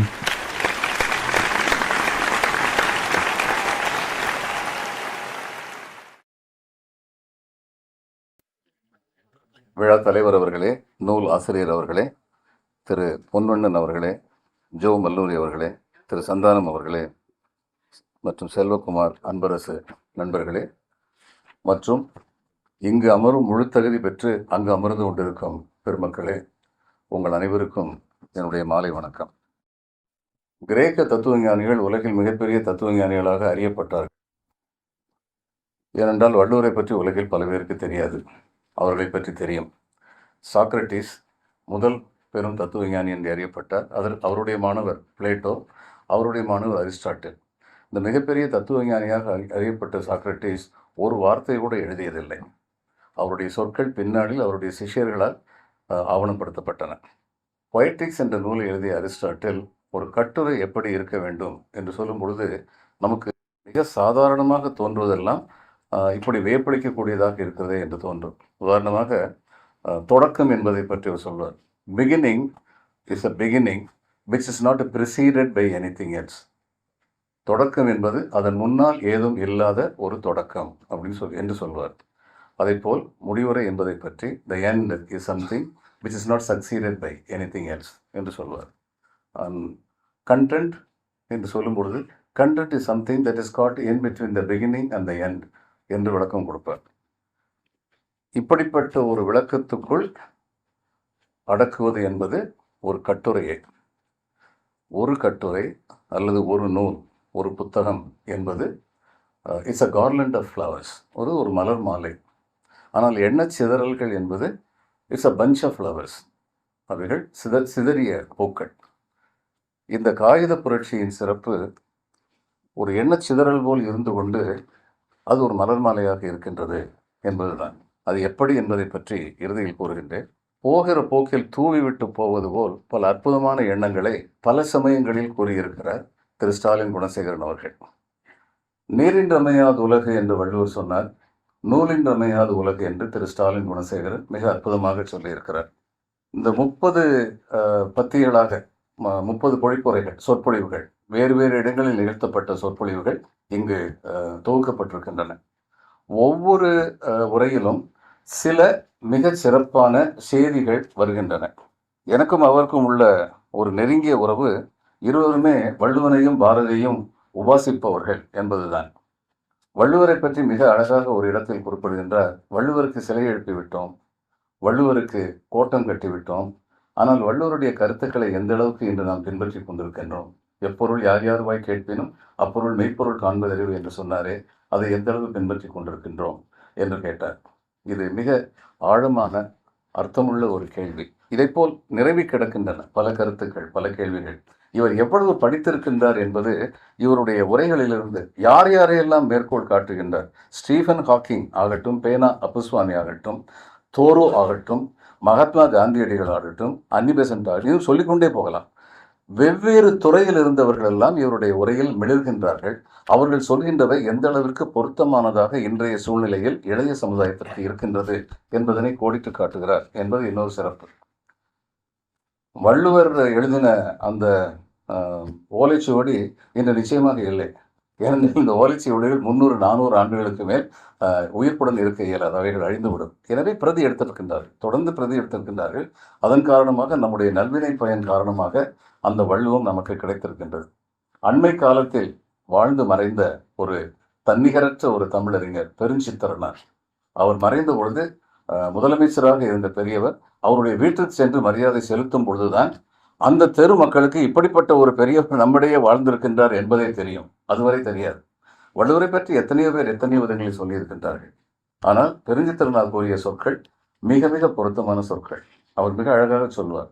எவ்வூரும் எந்நாடும் எவ்வினமும் வள்ளுவனை தம் நாட்டான் தம்மினத்தான் தம்மூரான் என்று கொள்ளும் பெற்றி திருமான் பிறலறிய மெய்ப்புகழும் வற்றி எனும் வாழ்க்கை வளம்பெருக்கும் நல்லாசான் நல்லறத்தின் வித்து நடுவூர் பழுத்த மரம் இல்லறத்தை காத்த எழில் தந்தை செந்தமிழின் ஆட்சிக்கு மாட்சி கொடுத்து இருந்த மாப்புலவன் பாட்டிறைவன் கல்வி கதிரோன் கருத்துக்கு சொல்லுளவன் பல்துரைக்கும் உள்ளொளியால் பாட்டுரைத்த செம்புலவன் தன் பெயர் கூறா தனித்தகையோன் ஆழ்ந்தகன்ற பேரறிவால் ஆன்ற முதல் நூலான் காழ்த்த அறிவுமணி கங்குகரையற்ற கடல்.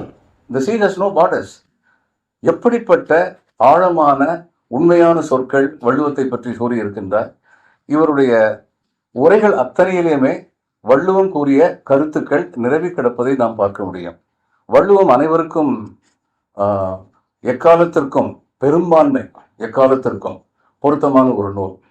அதை உலக பொது மறை என்று சொல்வதை விட வள்ளுவத்தை கேவலப்படுத்துவதற்கு எதுவுமே இருக்க முடியாது. ஏனென்றால் மறை என்பது வேதம் என்ற வடமொழி சொல்லுக்கு மறை என்று தமிழில் மொழிபெயர்த்தார்கள்.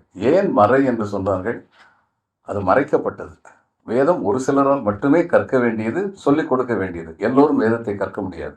ஆனால் அதனால்தான் மறை என்று வேதத்திற்கு தமிழில் பெயர் வைத்தார்கள்.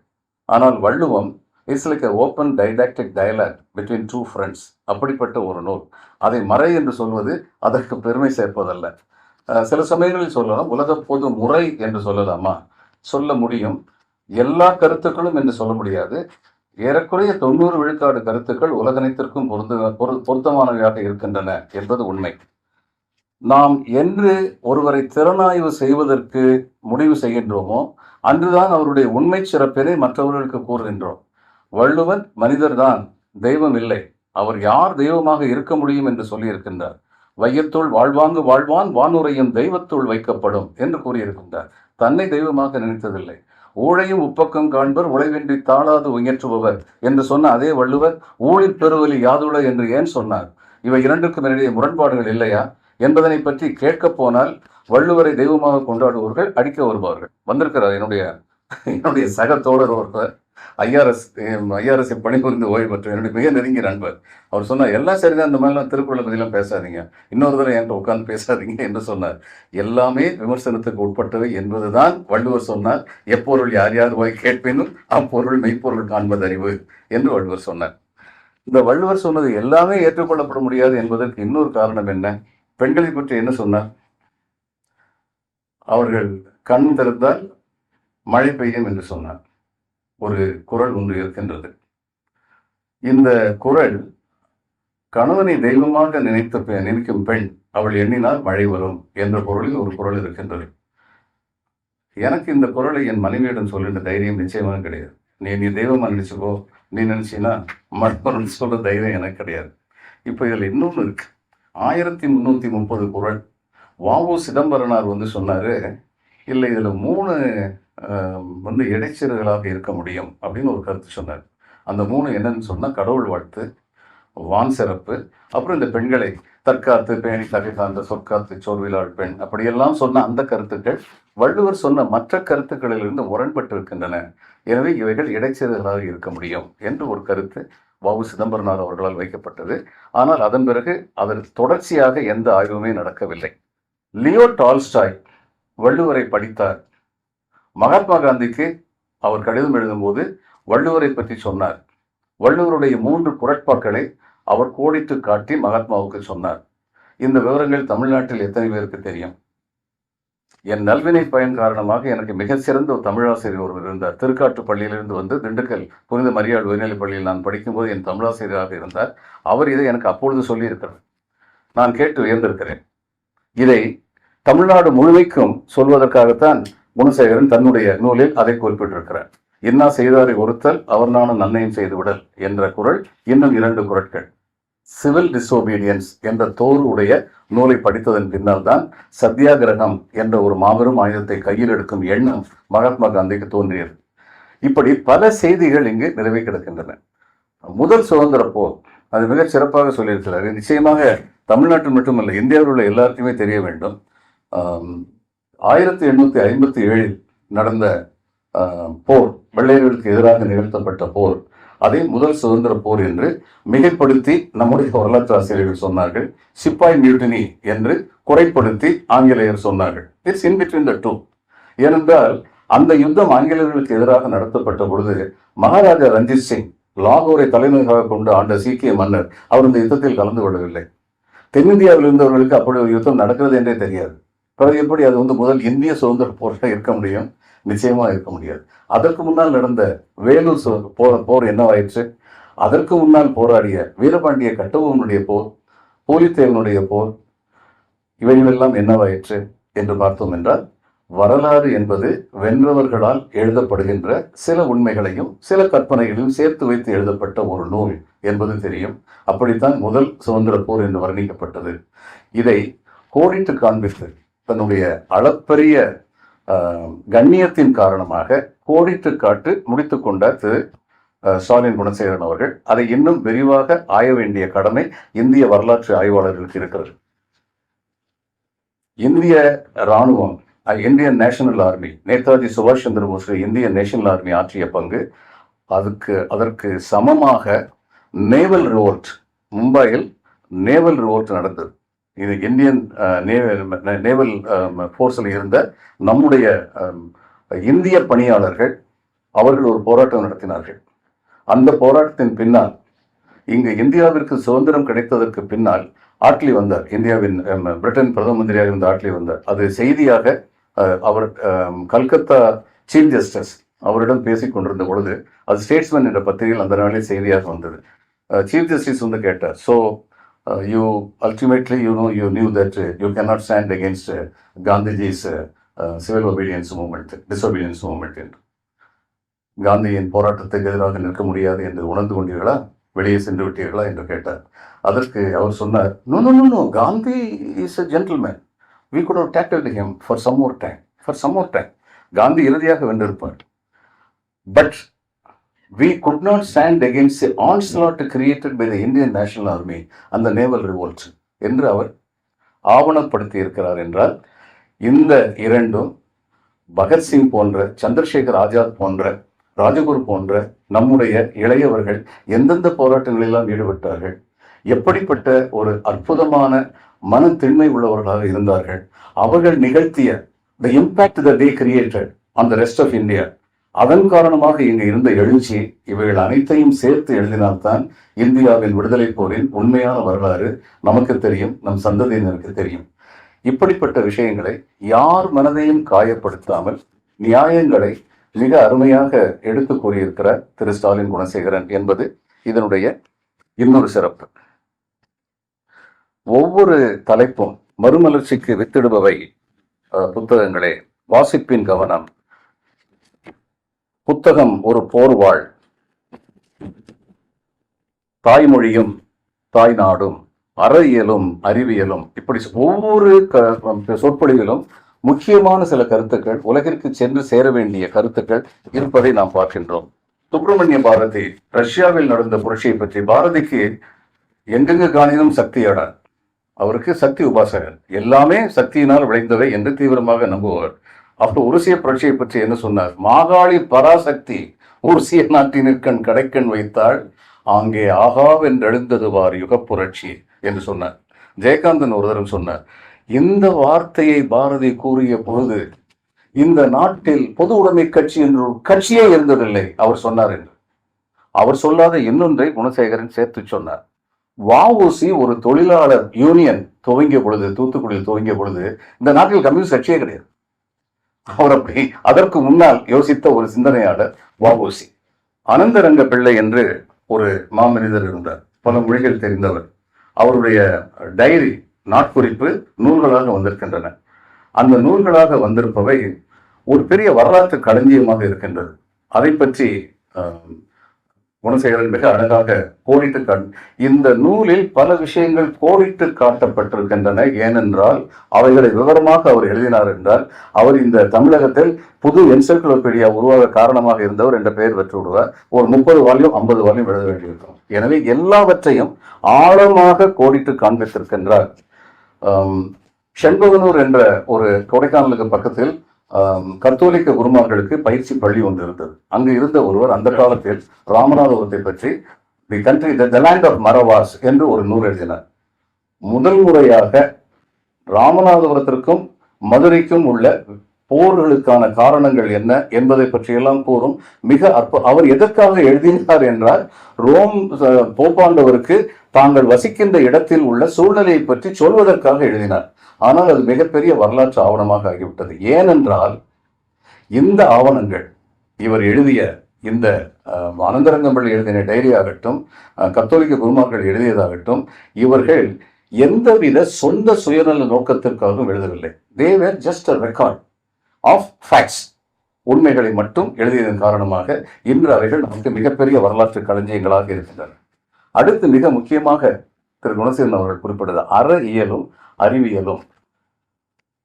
2ஆம் உலக போர் முடிவடைவதற்கு அணுகுண்டுகள் வீசப்பட்டன. அணுகுண்டுகள் வீசப்பட்ட போது 2 அணுகுண்டுகள் வீசப்பட்டன. முதல் அணுகுண்டு நாகசாகியில் முதல் அணுகுண்டு வீசப்பட்ட உடனேயே லிட்டில் பாய் என்று சொன்னார்கள். அந்த பேரழிவை பார்த்து ஜப்பானியர்கள் சரணடைவது என்று தீர்மானித்து விட்டார்கள். அடுத்து ஹிரோஷிமாவில் வீசினார்களே, எதற்கு தெரியுமா? இந்த என்ன இம்பேக்ட், இதை விட பெருசா போட்டா என்ன இம்பேக்ட் இருக்கும், எத்தனை பேர் சாவாங்க, எத்தனை என்விரான்மெண்டல் டேமேஜ் வரும்னா கொஞ்சம் பார்த்துக்குவோமே என்கிற ராட்சசத்தனமான ஒரு மனப்பான்மை. இதைத்தான் சாடுகின்றார். அறிவியலோடு சேர்ந்திருக்க வேண்டும் அறையியல். அறிவியலோடு சேராத அறிவியல் நாட்டிற்கு அழிவைத்தான் தரும். இது மிக முக்கியமான ஒரு கோட்பாடு. இதை மிக அழகாக கொண்டு வந்திருக்கிறார். அதை தவிர நம்மில் பல பேர் இந்த கல்லணையை பற்றி பேசும் பொழுதெல்லாம் கரிகாலன் கட்டி வைத்தான் கல்லணை என்று திரைப்படங்களில் மேற்கொண்டு பாடல்கள் வந்துவிட்டன. சில பேர் என்ன சொல்வார்கள், இது கரிகாலன் கட்டியதே இல்லை, என் பட்டினப்பாலை எழுதின ஒருத்தரங்கண்ணனா இவனுடைய அணையை பற்றி ஒரு சொல் கூட சொல்லவில்லையே, அப்படி இருக்கும்போது இதை எப்படி கரிகாலன் கட்டியிருக்கின்றான் என்று. இந்த குழப்பத்திற்கு காரணம் அதனுடைய பெயர். அணை என்பது நீரை தேக்கி வைப்பது, பராஜ் என்பது நீரை ஒழுங்குபடுத்துவது, கல்லணை என்பது நீரை ஒழுங்குபடுத்துவது. அது அணை அல்ல, இட்ஸ் அ பராஜ். அதன் காரணமாகத்தான் அதை பற்றி ஒருவேளை அவர்கள் எழுதாமல் இருந்திருக்கலாம். ஆனால் மிக பல நூற்றாண்டுகளுக்கு பின்னால் வந்த சர் ஆர்தர் காட்டன் என்ற ஒரு பொறியியல் வல்லுநர் ஆந்திராவில் இப்படிப்பட்ட ஒரு அணையை கட்டும் முயற்சியை எடுத்துக்கொண்ட பொழுது அவர் சொன்னார், நான் பெற்ற, என் நாட்டில் பெற்ற கல்வி மட்டுமல்ல, இந்த நாட்டின் முன்னோர்கள் கல்லணையை அவர் பராமரிப்பதற்காக சில ஆண்டுகள் அங்கு வேலை செய்தார். அதன் காரணமாக கல்லணையின் நுட்பத்தை புரிந்து கொண்டது அவருக்கு ஆந்திராவில் அந்த வேலை செய்வதற்கு எளிதாக இருந்தது. இதை மிக நெகிழ்ச்சியுடன் அவர் குறிப்பிட்டிருக்கின்றார். புத்தகர்கள் என்று ஒரு தலைப்பு, அதுல period of fires, period of philosopher, இந்த ரெண்டும் எப்படி முகிழ்ந்தன. ஒரு இதுல காவியங்கள் எப்படி வருகின்றன. இப்ப நமக்கு நாட்டுப்புற பாடல்கள்லாம் இருக்கு. இந்த நாட்டுப்புற பாடல் அந்த காலத்துல very unfortunately they were not recorded. இந்த 10 பாட்டும் 8 தொகையும் சங்க காலத்து, for want of a better word we are making use of the word சங்ககாலம், பழந்தமிழ் இலக்கியங்கள். இந்த பழந்தமிழ் இலக்கியங்கள் 10 பாட்டும் 8 தொகையும் கற்றவர்களுக்காக எழுதப்பட்டது.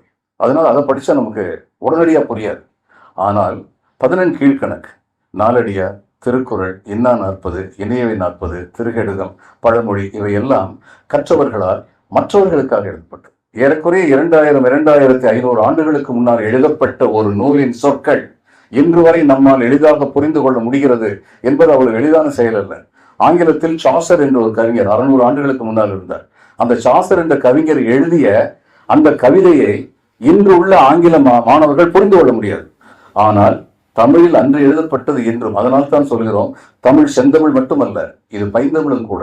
செம்மையான மொழி, கட்டுக்கோப்பான மொழி, இலக்கண சிறப்பான மொழி மட்டுமல்ல, பயில்கின்ற மொழி, ஸ்போக்கன் லாங்குவேஜ் இன்று வரை சிறப்பாக இருப்பதற்கு காரணம் நம் முன்னோர்கள் நமக்கு கொடுத்த இந்த கல்வி செல்வங்கள். நாட்டுப்புற பாடல்கள் அந்த காலத்திலும் இருந்திருக்கும், நிச்சயமாக இருந்திருக்கும். ஆனால் மிக துர்வினை பயன் காரணமாக அவைகள் நமக்கு கிடைக்கவில்லை. சமீபத்தில் கிடைத்த நாட்டுப்புற பாடல்கள், அவைகளை திரு வானமாலை அவர்கள் தொகுத்திருக்கின்றார். ஒரு பெண் தாலாட்டு பாடுவாள், குழந்தை தூங்க வேண்டும் என்று. தாலாட்டு பாடும்பொழுது என்ன சொல்வாள்? மாமன் அடித்தானோ மல்லிகைப்பூ செண்டாலே. என கூட பிறந்த அண்ணன், ரொம்ப நெருக்கமானவன், அவன் என் பிள்ளைய அடிச்சா கூட மல்லிகைப்பூ செண்டால தான் அடிப்பான். அடுத்து சித்தி அடிச்சாளோ செவந்தி பூ செண்டாலே. என் தங்கச்சி எனக்கு ரொம்ப நல்லவதான், அவ செவந்தி பூ தான் அடிப்பா. அடுத்தது அண்ணன் பொண்டாட்டி வர்றாங்க, அங்க பாலிடிக்ஸ் இருக்கு, வீட்டுக்குள்ள இருக்கிற பாலிடிக்ஸ். அத்தை அழிச்சாலோ அரளி பூ செண்டாலே அப்படின்னு சொல்லி அடுத்து சொல்லுவாங்க. அடுத்து என்ன சொல்லுவாங்க? ஆரடிச்சு நீ எழுத சொல்லி போட்டு தான் எழுவேன். அதுல ஒரு சூட்சமும் இருக்கு. ஏன்னா எப்ப பார்த்தாலும் மாமியார் இவங்க கூடவே படுத்து தூங்கிட்டு இருக்காங்க, இது இவங்களுக்கு பிடிக்கல. அதுக்கு அந்த புள்ள சொல்லுது, ஆரடிச்சும் நாடுகள அடுத்த புள்ள கேட்டெழுதேன் அப்படின்னு அந்த புள்ள சொல்லுது. எவ்வளவு அழகா ஒரு குடும்பத்துல நடக்கிற எல்லா அரசியலையும் எவ்வளவு அழகா 4-5 வரியில் அவங்க பாடியிருக்காங்க அப்படிங்கிறத பார்க்கும்போது வாழ்வியல் முறைகள் அன்றும் அப்படித்தான் இருந்திருக்கும். அந்த இலக்கியங்கள் எவ்வளவு உயர்ந்த இலக்கியங்களாக இருந்திருக்க வேண்டும். நாம் எப்படிப்பட்ட மிகப்பெரிய பண்பாட்டுக்கு சொந்தக்காரர்கள் என்பதை எண்ணி நாம் அனைவரும் நிச்சயமாக பெருமைப்பட வேண்டும், சந்தேகமே இல்லாமல். என்விரான்மெண்ட் அண்ட் ஃபாரஸ்ட், சுற்றுப்புறச் சூழல் மற்றும் வனத்துறை என்ற ஒரு அமைச்சரவையில் நான் இணை செயலாளராக இருந்த பொழுது ஐக்கிய நாடுகள் சபையுடைய கூட்டங்களில் கலந்து கொள்வதற்காக அடிக்கடி செல்ல வேண்டிய நிலை வந்தது. அப்படி வரும் பொழுது ஒரு தினம் ஜெர்மனியில் என்று நினைக்கிறேன், அப்பொழுது ஒரு ஆங்கிலேயர் அவர் வந்து சொன்னாரு, நம்ம தினம் என்ன சாயந்தரம் வந்து ட்ரிங்க்கு, டின்னரு, டான்ஸு, ஏன் அவங்கவுங்க நாட்டு பெருமையை போய் சொல்லுவோமே அப்படின்னாரு. நான் சொன்னேன், எங்களுடைய நாட்டில் வந்து 30 பேசு மொழிகள், 300 வட்டார மொழிகள் இருக்கின்றன. அதனால வந்து இந்தியா என்ற அந்த அகண்ட தேசத்தை பற்றி பேசுவதற்கான அறிவு எனக்கு இல்லை, போதுமான அறிவு எனக்கு இல்லை. நான் பிறந்த மாநிலத்தை பற்றி என்னால் பேச முடியும். நான் தமிழ்நாடு என்ற மாநிலத்தில் பிறந்தேன். அந்த மாநிலத்தில் தோன்றிய ஒருவர், ஏறக்குறைய 2000 ஆண்டுகளுக்கு முன்னால் தோன்றிய ஒருவர், யாதும் ஊரே யாவரும் கேளீர் என்று சொன்னார். The whole globe is my village, every living human being is my relative என்று சொன்னார். என்று நான் சொன்னவுடன் இந்த வெள்ளையர், wait, when do you say this man, your poet said this? நான் சொன்னேன், 2000 ஆண்டுகளுக்கு முன்னால், the worst test of philologists, அதை 1600 ஆண்டுகளுக்கு பின்னால் சொல்ல முடியாது. No. At that period, people cannot travel beyond 50 miles. அந்த நேரத்தில் உன்னுடைய கவிஞர் உலகமே என்னுடைய சிற்றூர் என்று சொன்னார் என்று கேட்டார். ஆம், அவர் அதை மட்டும் சொல்லவில்லை, தீதும் நன்றும் பிறர் தரல் வாரா என்றும் சொன்னார். The good and the bad that happens to you is not because of others, it's because of your own self என்றும் என்னுடைய கவிஞர் சொன்னார் என்று சொன்னவுடன் ஆங்கிலேயர் எழுந்து நின்று, gentlemen, let's give a standing ovation to one of the most ancient and refined cultures of this world என்று சொல்லிவிட்டு அனைவரும் கைதட்டினார். நம்ம மவுண்ட் ரோட்ல வந்து பக்கத்தில் ஒரு 200 ஸ்கொயர் ஃபுட் தாத்தா வாங்கி கொடுத்திருந்தாருன்னா எவ்வளவு சந்தோஷப்படும். 2000-3000 வருஷத்துக்கு முன்னாடி நம்ம தாத்தா இருந்து இவ்வளவு பெரிய சொத்தை நம்ம கொடுத்துட்டு போயிருக்காரு அப்படிங்கிற உணர்வே இல்லாம இன்னைக்கு பல பேர் இருக்கிறாங்க அப்படிங்கிறது அந்த வேதனை. இப்படி எல்லா செய்திகளையும் கோடிட்டு காட்டியிருக்கின்றார் திரு ஸ்டாலின் குணசேகரன். எந்த ஒரு கோடையும் நாம் ரோடாக போட்டுவிட முடியும், அந்த அளவுக்கு சிந்தனை வளமுடையதாக இருக்கின்றது. ஏற்கனவே சொன்னேன், சரி, is it a bunch of flowers or is it a garland of flowers? இது சிதறி கிடக்கின்ற பூக்களா அல்லது தொடுத்த மலர் மாலையா என்று பார்த்தால், ஏன் இது தொடுத்த மலர் மாலையாக ஆகின்றது? ஏனென்றால் இது அத்தனையினோடும் ஒரு மனிதனின் ஆழ்ந்த சிந்தனை இருக்கின்றது, ஆழ்ந்த ஆதங்கம் இருக்கின்றது, ஆழ்ந்த எதிர்பார்ப்பு இருக்கின்றது. இவர் சொல்லுகின்ற கருத்துக்கள் அத்தனையும் மூளை இருப்பது என்ன? அறையிலையும் அறிவியலையும் பற்றி பேசுவதாக இருக்கட்டும், தோர்வையும் ஸ்டீஃபன் ஹாக்கிங்கை பற்றி பேசுவதாக இருக்கட்டும், மகாத்மா காந்தியையும் நேதாஜி சுபாஷ் சந்திர போஸையும் பற்றி பேசுவதாக இருக்கட்டும், எல்லாவற்றிலும் உள்ளடங்கி இருப்பது நாம், நம் நாடு, நம் இளைஞர்கள் நம்மை பற்றிய புரிதலோடு இருக்க வேண்டும், நம் வலிமையை உணர வேண்டும். நாடு செழிக்க வேண்டும் என்றால் நம் சிந்தனைகள் செழிக்க வேண்டும்.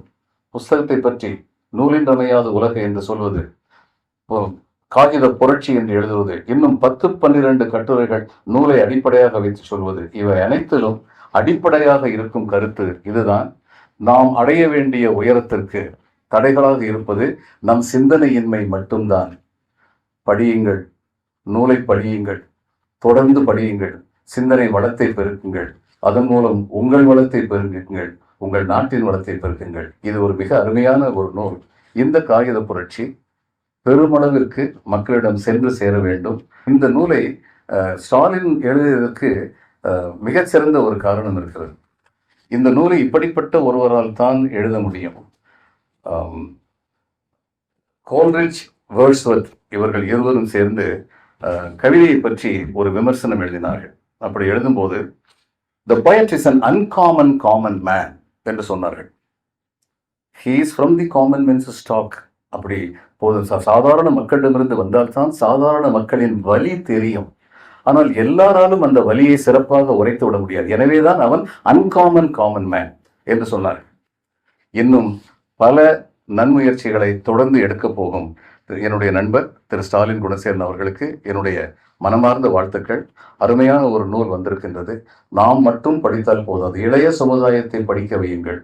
ஒரு கன்சூமரிஸ்ட் சொசைட்டி என்று ஆகிவிட்ட இன்றைய சமுதாயத்தில் இளையோர்களுக்கு அரசியலும் புரிவதில்லை, சமுதாயியலும் புரிவதில்லை, பொருளாதாரம் புரிவதில்லை.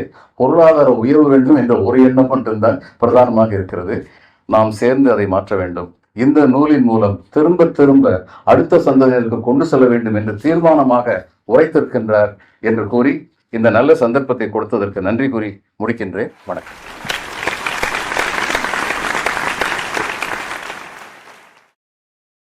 இந்த அற்புதமான ஒரு நிகழ்வில் தலைமையேற்றிருக்கின்ற நம் பாராட்டுதலுக்குரிய கவிஞர் கே. ஜீவபாரதி அவர்களே, நூலை வெளியிட்டு சிறப்புரை ஆற்றி அமர்ந்திருக்கின்ற நம் அனைவரின் வணக்கத்திற்குரிய பெருந்தகை கோ. பாலச்சந்திரன் ஐஏஎஸ் அவர்களே, நூலின் முதல் பிரதியை பெற்றுக்கொண்டு பொதுவாக புத்தக வாசிப்பினுடைய முக்கியத்துவத்தையும் காகித புரட்சியினுடைய தனித்துவத்தையும் தனக்கே உரிய பாணியிலே இந்த நல்ல நிகழ்வில் பேசிவிட்டு விடுவிட்டு சென்றிருக்கின்ற நம் அன்பிற்குரிய நடிகர், ஓவியர், நல்ல பண்பாளர், நல்ல சொற்பொழிவாளர் பொன்வண்ணன் அவர்களே, இந்த அருமையான ஒரு நிகழ்வில் இந்த புத்தகத்தை பற்றி பேச வேண்டும், அது பற்றி ஒரு சரியான அறிமுகத்தை வாசகர்களுக்கு வழங்க வேண்டும் என்று சிந்தித்த போது என் கண் முன்னால் வந்து நின்ற முதல் மனிதராக திகழ்ந்தவர் ஜோ மெல்லூரி அவர்கள். அத்தகைய சிறந்த நண்பர் ஜோ மல்லூரி அவர்களே, அதேபோன்று இந்த நிகழ்வின் தொடக்கத்தில் வரவேற்புரையாற்றி விடைபெற்று சென்றிருக்கின்ற மக்கள் சிந்தனை பேரவையின் மாநில செயலாளரும் சென்னை மாவட்ட ஒருங்கிணைப்பாளருமான திரைப்பட இயக்குனர் அன்பரசு அவர்களே, நிறைவாக இங்கு நன்றி உரையாற்றுவதற்காக இருக்கிற மக்கள் சிந்தனை பேரவையின் மாநில பொதுக்குழு உறுப்பினரும் என் இனிய நீண்டகால நண்பருமான அருமை நண்பர் மெட்டக் செல்வம் என்று நாங்கள் அன்போடு அழைக்கின்ற வி.க. செல்வகுமார் அவர்களே, இந்த நிகழ்ச்சியிலே பங்கேற்று இந்த நிகழ்ச்சிக்கு சிறப்பு சேர்த்து கொண்டிருக்கின்ற இந்த அரங்கம் நிறைய அமர்ந்திருக்கின்ற பெருமக்களே, சகோதர சகோதரிகளே, நண்பர்களே, செய்தியாளர்களே, ஊடகவியல் தோழர்களே, அனைவருக்கும் நான் மகிழ்ச்சிகரமான வணக்கத்தை தெரிவித்துக் கொள்கின்றேன். உள்ளபடியே இந்த நான் அவையை பார்க்கிறேன். நான் மேடையில் இருந்தவாறு கீழே இந்த அவையிலே உற்று நோக்குகிற போது இந்த அவையில் இருப்பவர்களுடைய பெயரை நான் சொல்ல தொடங்கினால் எனக்கு வழங்கப்பட்டிருக்கிற நேரம் அதற்கே சரியாகிவிடும் என்று நான் கருதுகிறேன். அந்த அளவுக்கு மிக முக்கியமான ஆளுமைகள் பலர் இந்த நிகழ்விலே வந்து பங்கேற்றிருப்பதை நான் பார்க்கிறேன். இதற்கு முன்பு அதுபோன்ற அனுபவங்கள் ஏற்பட்டிருக்கின்றன.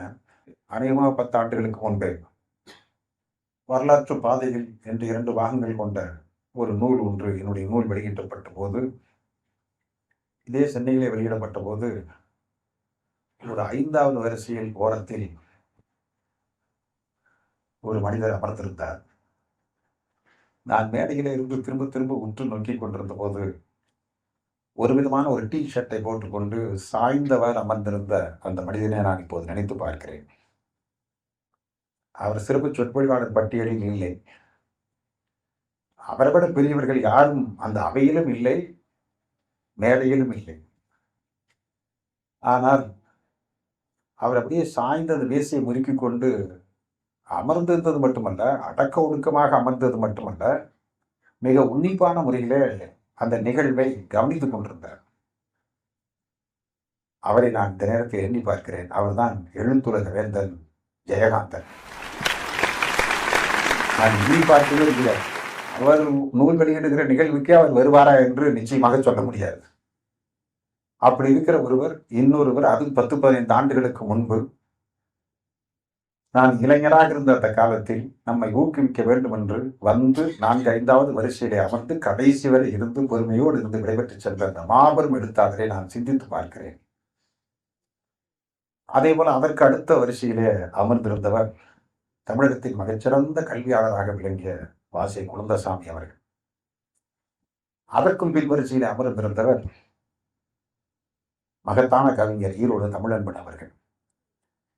வலதுபுறம் ஓரத்திலே அமர்ந்திருந்தவர் மகத்தான கவிஞர் காமராசன் அவர்கள். நான் இப்படி அவையிலே அமர்ந்திருந்த அத்தனை பேரையும் நான் அப்போது பார்த்து நான் இளைஞராக இருந்த காலத்தில் பரவசப்பட்டவன் நான். சரி, பரவாயில்லை, முன் வரிசையிலே தானே இவர்கள் அமர்ந்திருக்கிறார்கள் என்று பார்த்தால் கடைசி வரிசையில் கடைசி மனிதராக ஒருவர் அமர்ந்திருந்தார். அதை நான் இப்போது எண்ணி பார்க்கிறேன். அந்த நிகழ்ச்சி தொடங்குவதற்கு முன்பே வந்துவிட்டார். யாரோ பரபரப்பாக இருந்தார்கள். யார் அவர் என்று நண்பரிடத்தில் கேட்டபோது பார்த்துவிட்டு திரும்பி வந்தார். அவர் தொடக்கத்தில் வந்தவர், கடைசி வரை இருந்தார். அவர் யார் என்றால் பேராசிரியர் சாலமன் பாப்பையா. கடைசி வரை இருந்தார். இந்த மாபெரும் மனிதர்களெல்லாம் 10-15 ஆண்டுகளுக்கு முன்பு நம்மை எப்படி ஊக்குவித்திருக்கிறார்கள்.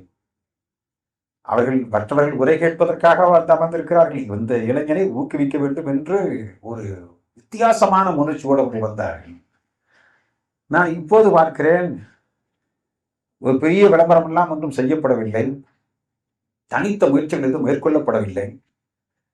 நான் மற்றற்ற மகிழ்ச்சியாக இருக்கிறேன். ஏனென்றால் மிக முக்கியமான ஆளுமைகள் எல்லாம் இந்த அரங்கத்தில் இருப்பதை நான் பார்க்கிறேன். அவர்களுக்கு நான் முதலில் நன்றி தெரிவிக்கின்றேன். இந்த ஏற்புரை என்று சொல்வதை விட இந்த நிகழ்ச்சியை மதித்து வந்தவர்கள் அனைவருக்கும் நன்றி சொல்கிற ஒரு நிகழ்ச்சி தான் ஏற்புரை என்பது. ஆகவே நான் பள்ளிக்கூட மாணவனாக 6ஆம் வகுப்பு, 7ஆம் வகுப்பு, 8ஆம் வகுப்பு கவிஞர் ஜீவபாரதி அவர்கள் சொன்னது போல அப்போது நான் ஒரு ஊழியனாக, உறுப்பினராக தீவிரமாக செயல்பட்டுக் கொண்டிருந்த அமைப்பு அனைத்து இந்திய மாணவர் பொதுமன்றம் என்ற அமைப்பு. அதில்தான் என்னுடைய அனைத்தும் தொடக்கம். ஈரோட்டில் எங்கு பார்த்தாலும் இரவு விடிய விடிய எங்கெங்குதானே ASF, all India students federation என்றுதான் காவிக்கல்லில் கருத்தோவியம் வரைந்து கொண்டிருந்தோம். அந்த காலத்தில் எங்களுக்கு தலைவராக இருந்தவர் இப்போது மூத்த வழக்கறிஞராக இருக்கிற பாப்பா மோகன் இந்த நிகழ்ச்சிக்கு வந்திருப்பது எனக்கு மகிழ்ச்சியாக இருக்கிறது. பக்கத்தில் எங்களோடு பணியாற்றிய அசோகன் அமர்ந்திருக்கிறார். இன்று கவிதைக்கு இலக்கணமாக, அதிலும் திரைப்பட பாடலாசிரியர் என்றால் கொடிகட்டி பறந்த முத்துலிங்கம் அவர்கள் முதல் வரிசையிலே அமர்ந்திருப்பது பார்த்து நான் மற்றற்ற மகிழ்ச்சி அடைகிறேன். முன்னால் எம்எல்சியாக இருந்தவர் மட்டுமல்ல, அரசவை கவிஞராக எம்ஜிஆர் அவர்களால் நியமிக்கப்பட்டவர். கவிதை இயக்கமாக இருக்கிற ஏர்வாடி ராதாகிருஷ்ணன் அமர்ந்திருக்கிறார். டி.கே. சண்முகம் இரத்த நாளங்களிலே ஊறி திளைத்தவர். அவர் வரலாற்றை நாம் வாசித்தால் இந்திய சுதந்திர போராட்டத்தை அது தங்க தமிழ்நாட்டில் தட்டி எழுப்பிய மாபெரும் மனிதர்களில் ஒருவர் டி.கே. சண்முகம். சகோதரர்கள் 4 பேர். டி.கே. சண்முகம் அவர்களை பேசுகிற போது நான் இப்போது மெய்மறந்து பேசுவோம். எனது நாடக வாழ்க்கை என்ற மாபெரும் காப்பியத்தை, புத்தகத்தை எழுதியவர் டி.கே. சண்முகம். இப்பேற்பட்ட கலைஞர்களாக இருந்திருக்கிறார்கள் அவர்கள். அந்த டி.கே. சண்முகத்தினுடைய மகனாக டி.கே.எஸ். கலைவாணன் அவர்கள் வந்திருக்கிறார். இவரும் மாபெரும் கலைஞர். அதே போன்ற தியாகத்திற்கு, புறம்போட்டு எடுக்கப்பட்ட தியாகத்திற்கு சொந்தக்காரர் வாத்தியார் என்ற நாவலை எழுதியவர். அந்த காலத்தில் வாத்தியார், மரணவாயில் என்று சொல்லக்கூடிய 2 நாவல்கள் எழுதி தமிழ்நாட்டின் கலக்கி ஒரு மாபெரும் எழுத்தாளர். 140 புத்தகங்களுக்கு மேல் எழுதியவர். எம்மை கவர்ந்த மகத்தான தியாகி. அவர் ஈரோடு புத்தக திருவிழாவில் 10-15 ஆண்டுகளுக்கு முன்பே கொண்டு வந்து தனி பாராட்டு நிகழ்வை நடத்தினோம். R.S. ஜேக்கப் அவருடைய திருமகன் தியாகு அவர்கள் வந்து அமர்ந்திருக்கின்றார். அவர் மகத்தான கவிஞர் தியாகு. அந்த விடுதலை போராட்ட வரலாற்று வரிசையிலே பார்க்கிற போது தஞ்சை பகுதியிலே திருநாவுக்கரசு என்ற தியாகி மகத்தான தியாகி. சில தியாகிகளை பற்றி நாம் அறிந்திருக்கிறோம், பல தியாகிகளை பற்றி நாம் இன்னும் அறியாமல் இருக்கிறோம். அறிந்தாலும் முழுமையாக அறியாமல் இருக்கிறோம். பல மகத்தான தலைவர்களுக்கெல்லாம் உந்து சக்தியாக இருந்தவர் திருநாவுக்கரசு, தியாகி திருநாவுக்கரசு. அந்த தியாகி திருநாவுக்கரசின் ரத்த வாரிசாக வந்திருப்பவர் தானே நம் முன்னாலே அமர்ந்திருக்கிற வீரபாண்டியன் அவர்கள். சன் டிவி வீரபாண்டியன் என்று நாம் சொல்லுகிறோமே, தியாகி மகன் வீரபாண்டியன் என்று நான் சொல்கிறேன். அதே போல சிங்காரவேலை தங்க தமிழகத்திற்கு முழுக்க அறிமுகப்படுத்திய அருமையான ஆய்வாளர் வீரமணி அவர்கள் அமர்ந்திருக்கிறார். இன்று சிங்காரவேலர் என்றால் தமிழ்நாட்டில் பன்முக பார்வையோடு அறிமுகப்படுத்தியவர், ஏராளமான புத்தகங்களை ஆய்வாளராக எழுதியவர், அசைக்க முடியாத ஆதாரங்களோடு. அதற்கு அடுத்தது அமர்ந்திருப்பவர்கள் பார்த்தால் வாஷிங்டன் தமிழ்ச்சங்கத்தினுடைய தலைவராக திகழ்ந்த எளிய நண்பர் பார்த்தசாரதி என்று திருவள்ளுவரை, திருக்குறளை பரப்புவதில் மகத்தான பங்களிப்பை செலுத்திக் கொண்டிருக்கிறார். அனைத்தமிழ் என்ற இணைய இதழ் மூலமாக 2015 வாஷிங்டன் தமிழ்ச்சங்கத்திற்கு எம்மை அளித்தவர்கள் நம்முடைய பார்த்தசாரதி. அதற்கு பிறகு அந்த தமிழ்ச்சங்கத்தின் தலைவராக, வாஷிங்டன் தமிழ்ச்சங்க தலைவராக உருவெடுத்தார். அதற்கு அடுத்தபடியாக அமர்ந்திருப்பவர் இறை மதியர்கள் சிங்கப்பூரில் இருந்து வருகை புரிந்திருக்கிறார். அவர்தான் சிங்கப்பூரில் முதலாக எம்மை சிங்கப்பூருக்கு எத்தனையோ ஆண்டுகளுக்கு முன்பு அழைத்தவர். அதற்கு பிறகு நான் பலமுறை போயிருக்கிறேன். இந்த முன் வரிசையிலே அமர்ந்திருக்கின்ற இளைஞராக திகழ்கிற இந்த தமிழ்நாட்டில் இப்போது சென்னை மாநகரத்தில் தலைநகரத்தில் இருக்கிற போக்குவரத்து கழகத்தினுடைய நிர்வாக இயக்குநராக மேனேஜிங் டைரக்டராக இருக்கிற மோகன் அவர்கள் வந்திருக்கிறார். அவர் மேனேஜிங் டைரக்டராக இப்போதுதான் ஆகியிருக்கிறார். அவர் படிக்கிற காலத்தில் பணி செய்ய தொடங்கிய காலத்திலே மக்கள் சிந்தனை பேரவையின் உறுப்பினராக ஈரோட்டில் இருந்து பிறகு இங்கு மாறுதல் ஆகி வந்து அவர் அந்த நிலையில இருந்து வந்திருக்கிறார். நான் இப்படி வரிசையாக எத்தனையோ பேரை சொல்லலாம். நான் இப்படி சொல்லுவதால் பல பேருடைய பெயரை சொல்லவில்லை என்று யாரும் வருத்தப்படக்கூடாது. எல்லாருடைய பெயரையும் சொல்ல வேண்டும், நேரம் இல்லை. நான் இந்த இடத்தில் ஒன்றை பதிவு செய்கின்றேன். நான் பேசுகிற போது இது புத்தகமாக வருகும் என்று எனக்கு தெரியுமா என்றால் தெரியாது. ஏனென்றால் 15 ஆண்டுகளுக்கு முன்பு 17 ஆண்டுகளுக்கு முன்பு பேசியது. சில பேச்சு 10 ஆண்டுகளுக்கு முன்பு, சில உரை 5 ஆண்டுகளுக்கு முன்பு என்று பேசப்பட்டது. முதலில் இந்த உரையை தேடி கண்டுபிடிப்பது எப்படி? ஏனென்றால் ஈரோடு புத்தக திருவிழாவிலே பேசப்படுகிற அனைத்து உரைகளும் முறையாக பதிவு செய்யப்படுகின்றன. 10 ஆண்டுகளுக்கு முன்பு பேசப்பட்ட உரை ஒன்று கேட்டால் உடனடியாக எடுத்துக் கொடுக்கலாம். ஆனால் எங்கோ வேறு ஒரு இடத்திலே பேசப்பட்டதை பதிவு செய்தார்கள் என்று கூட தெரியாது. ஆகவே பதிவு செய்திருந்தால் யார் அழைத்தார்கள், யார் நம்மை அழைத்தார்கள் என்பதையெல்லாம் நாட்குறிப்பில் சரியாக எழுதி வைத்து அவர்கள் தொலைபேசி எழுதி வைக்கிற பழக்கமும் நமக்கு இல்லை. அழைக்கிறார்கள், போகிறோம், பேசுகிறோம், திரும்புகிறோம், அவ்வளவுதான். திரும்பி 15 ஆண்டுகள் ஆகிவிட்டன. எங்கெங்கெல்லாம் புத்தக திருவிழாவில் பேசியிருக்கிறோம் என்ற ஒரு பட்டியல் எடுப்பதே சிரமம். ஆனால் அதற்கு பிறகு அந்த பட்டியலை கொஞ்சம் கொஞ்சமாக எடுத்து நண்பர்கள் சொன்னதால், ஏனென்றால் சில இடங்களிலே பேசப்பட்ட அந்த உரையை சிறு சிறு நூல்களாக நாங்கள் வெளியிடுகிறோம் என்று அவர்களே முன்வந்த பிறகுதான், பிறகு அவர்களே வலியுறுத்திய விளைவுதான் கடைசியிலே இதெல்லாம் திரட்ட வேண்டும் என்று தேடினால் இதுவே ஒரு பெரிய இயக்கமாகிறது. முதலில் நான் நன்றி சொல்ல விரும்புவது, 15 ஆண்டுகளுக்கு முன்பு 13 ஆண்டுகளுக்கு முன்பு எங்கோ பேசியிருக்கிறோம். திருநெல்வேலியிலே, நாகர்கோயிலே, சிவகங்கையிலே எங்கோ ஒரு இடத்திலே புத்தக திருவிழாவிலே பேசியிருக்கிறோம் என்றால் அந்த புத்தக திருவிழாவிலே அன்று பதிவு செய்து வைத்தார்களே அவர்களை நான் இந்த நேரத்தில் எண்ணி பார்க்கிறேன். யாரென்று தெரியாது, அவர்களை நான் பாராட்டுகிறேன், வணங்குகிறேன். சரி, பதிவு செய்திருந்தால் போதாது, அதை இத்தனை ஆண்டுகளும் பாதுகாக்க வேண்டும் அல்லவா? போய் கேட்ட பிறகு அதை தேடி எடுத்துக் கொடுக்க வேண்டும் அல்லவா? அப்படி எடுத்து கொடுத்திருக்கிறார். இப்போது அந்த பட்டியல் போடுகிற போதுதான் நம்முடைய மக்கள் சிந்தனை பேரவை அலுவலகத்தில் இருந்து 2-3 பேர் இதற்கான முயற்சி எடுத்த பிறகு அவர்கள் எடுத்த முயற்சியிலே சுமார் ஒரு 95 உரைகள் புத்தக திருவிழாவில் மட்டும் பேசப்பட்டிருப்பதை பட்டியல் போட்டிருக்கிறார்கள். அதுல இந்த புத்தகத்தில் தேதி என்ன தலைப்பிலே பேசியிருக்கிறோம், எந்த ஊரிலே பேசியிருக்கிறோம் என்ற பட்டியல் போடுகிற போது 71 புத்தக திருவிழா உரைகள் பட்டியல் போட முடிந்திருக்கிறது. மீதியெல்லாம் அந்த ஊர் தெரிகிறது, தேதி தெரியவில்லை, யார் அழைத்தால் தெரியவில்லை. ஆகவே ஒரு 95 உரைகளில் 71 உரைகள் தான் தேதியோடு தலைப்போடு பதிவாகி இருக்கிறது. அதில் 30 உரைகள் பதிவாகி இருப்பதை பாதுகாத்து வைத்திருந்ததை எடுத்து எழுத்தாக்கம் செய்யப்பட்டது. இதற்கு பிறகுதான் இந்த இடத்தில் தான் நம்முடைய நண்பர் எழுத்தாளர் குமரவேல் அவர்களை நான் நெஞ்சார பாராட்டுகிறேன். இந்த இடத்திலே வந்து அமர்ந்திருக்கிறார். அவருக்கு முதல்ல ஒரு பாராட்டு தெரிவிக்கப்பட்டது. ஏனென்றால் பேசி முடித்து விட்டோம், அது ஒளிநாடாக இருக்கிறது, அதை எழுத்தாக்க வேண்டும். அதை எழுதி முடித்தது மட்டுமல்ல, எழுதி முடித்தோன்னு பாதி எழுதி விட்டு என்னிடத்திலே தொலைபேசியிலே தொடர்பு கொண்டு இந்த உரை அப்படி இருந்தது, இந்த உரை இப்படி இருந்தது என்று அவர் உணர்வுபூர்வமாக, உணர்ச்சி பூர்வமாக அந்த உரையோடு ஒன்றி போய் எழுதியிருக்கிறார். ஆகவேதான் அதுக்கு உயிர்ப்பு இருக்கிறது. அந்த உரையின் மீது இது நான் எந்த இடத்துல புத்தக திருவிழாவிலே பெரம்பலூர்ல பேசினாலும், அரியலூர்ல பேசினாலும் அந்த புத்தக திருவிழாவில் பேச வந்து பேச்சை கேட்பதற்காக வரக்கூடியவர். ஆகவே அந்த உணர்வின் அடிப்படையிலே எழுத்தாக்கம் செய்தார். அவருக்கு நான் சிறப்பு நன்றியை இந்த இடத்திலே அவையிலே நான் பதிவு செய்ய விரும்புகிறேன். கவிஞர் மு. மேத்தா அவர்கள் இந்த புத்தகத்திற்கு முன்னுரை எழுதியிருக்கிறார். அந்த முன்னுரையை படித்து பார்த்தால் ஏறத்தாழ 7-8 பக்கங்கள் ஒரு உணர்வுபூர்வமாக இந்த புத்தகத்தை முழுக்க வாசித்து விட்டு மிக வித்தியாசமான முறையிலே கவித்துவத்தோடு மிக அழகான ஆழமான முன்னுரையை எழுதிய மு. மேத்தா அவர்கள் 1978 எத்தனை ஆண்டுகளுக்கு முன்பு, அப்போது நான் கல்லூரியிலே படித்துக் கொண்டிருந்த போதே அவரை நான் கோயம்புத்தூரில் பேராசிரியராக இருந்த போது ஈரோட்டுக்கு கல்லூரியில் அழைத்திருக்கிறோம். அன்றிலிருந்து இன்று வரை நான் தொடர்பில் இருப்பவர் மு. மேத்தா. நான் நேசிக்கிற மகத்தான கவிஞர்கள் ஒருவர் மு. மேத்தா. அவர் முன்னுரை எழுதியிருப்பது அது முன்னுரை அல்ல, இந்த புத்தகத்துக்கான முத்திரை என்று நான் பதிவு செய்ய விரும்புகிறேன். நான் உள்ளபடியே இந்த புத்தக திருவிழா உரைகள் என்று வருகிற போது நம்முடைய உண்மையிலே இந்த மேடையில பேசின ஒவ்வொருவரும் எவ்வளவு பொருத்தமானவர்கள் இந்த நிகழ்விலே பங்கேற்பதற்கு என்பதை அவரவர்கள் உரையிலே நிரூபித்திருக்கிறார்கள்.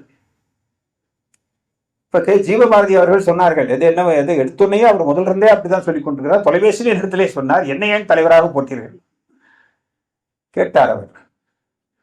இப்போதும் அதைத்தான் சொன்னார். ஆனா என்னை பொறுத்தவரைக்கும் சொல்ல விரும்புகிறேன், ஏறத்தாழ 100க்கும் மேற்பட்ட புத்தகங்களை எழுதியும் தொகுத்தும் வெளியிட்டவர் ஜீவபாரதி. நாம் புத்தக திருவிழாவை நடத்தக்கூடியவர் என்ற முறையிலும் புத்தகங்களை நேசிக்கக்கூடியவர் என்ற முறையிலும் எண்ணிக்கையிலே மட்டுமல்ல, தரமான கவிதை புத்தகங்களையும் மிக தரமான ஆய்வு புத்தகங்களையும் எழுதி வெளியிட்டவர். 30 ஆண்டுகளுக்கு மேல் நெருக்கமான பழக்கம். அவர் சொன்னது போல் 7ஆம் சுவற்றிலே இரவு 10 மணிக்கு நாங்கள் விவாதிக்க தொடங்கினால் இவரும் நானும் ராசி அழகப்பன் 4-5 பேர் உட்கார்ந்து இலக்கியம் அரசியலை பற்றி ஆழமாக பேச தொடங்கினால் விடியற்காலை 4 மணி 5 மணி டீ கடை திறந்துவிடும். டீ சாப்பிட்டு விட்டு அதுக்கு பிறகு 6 மணிக்கு விடைபெறுவோம்.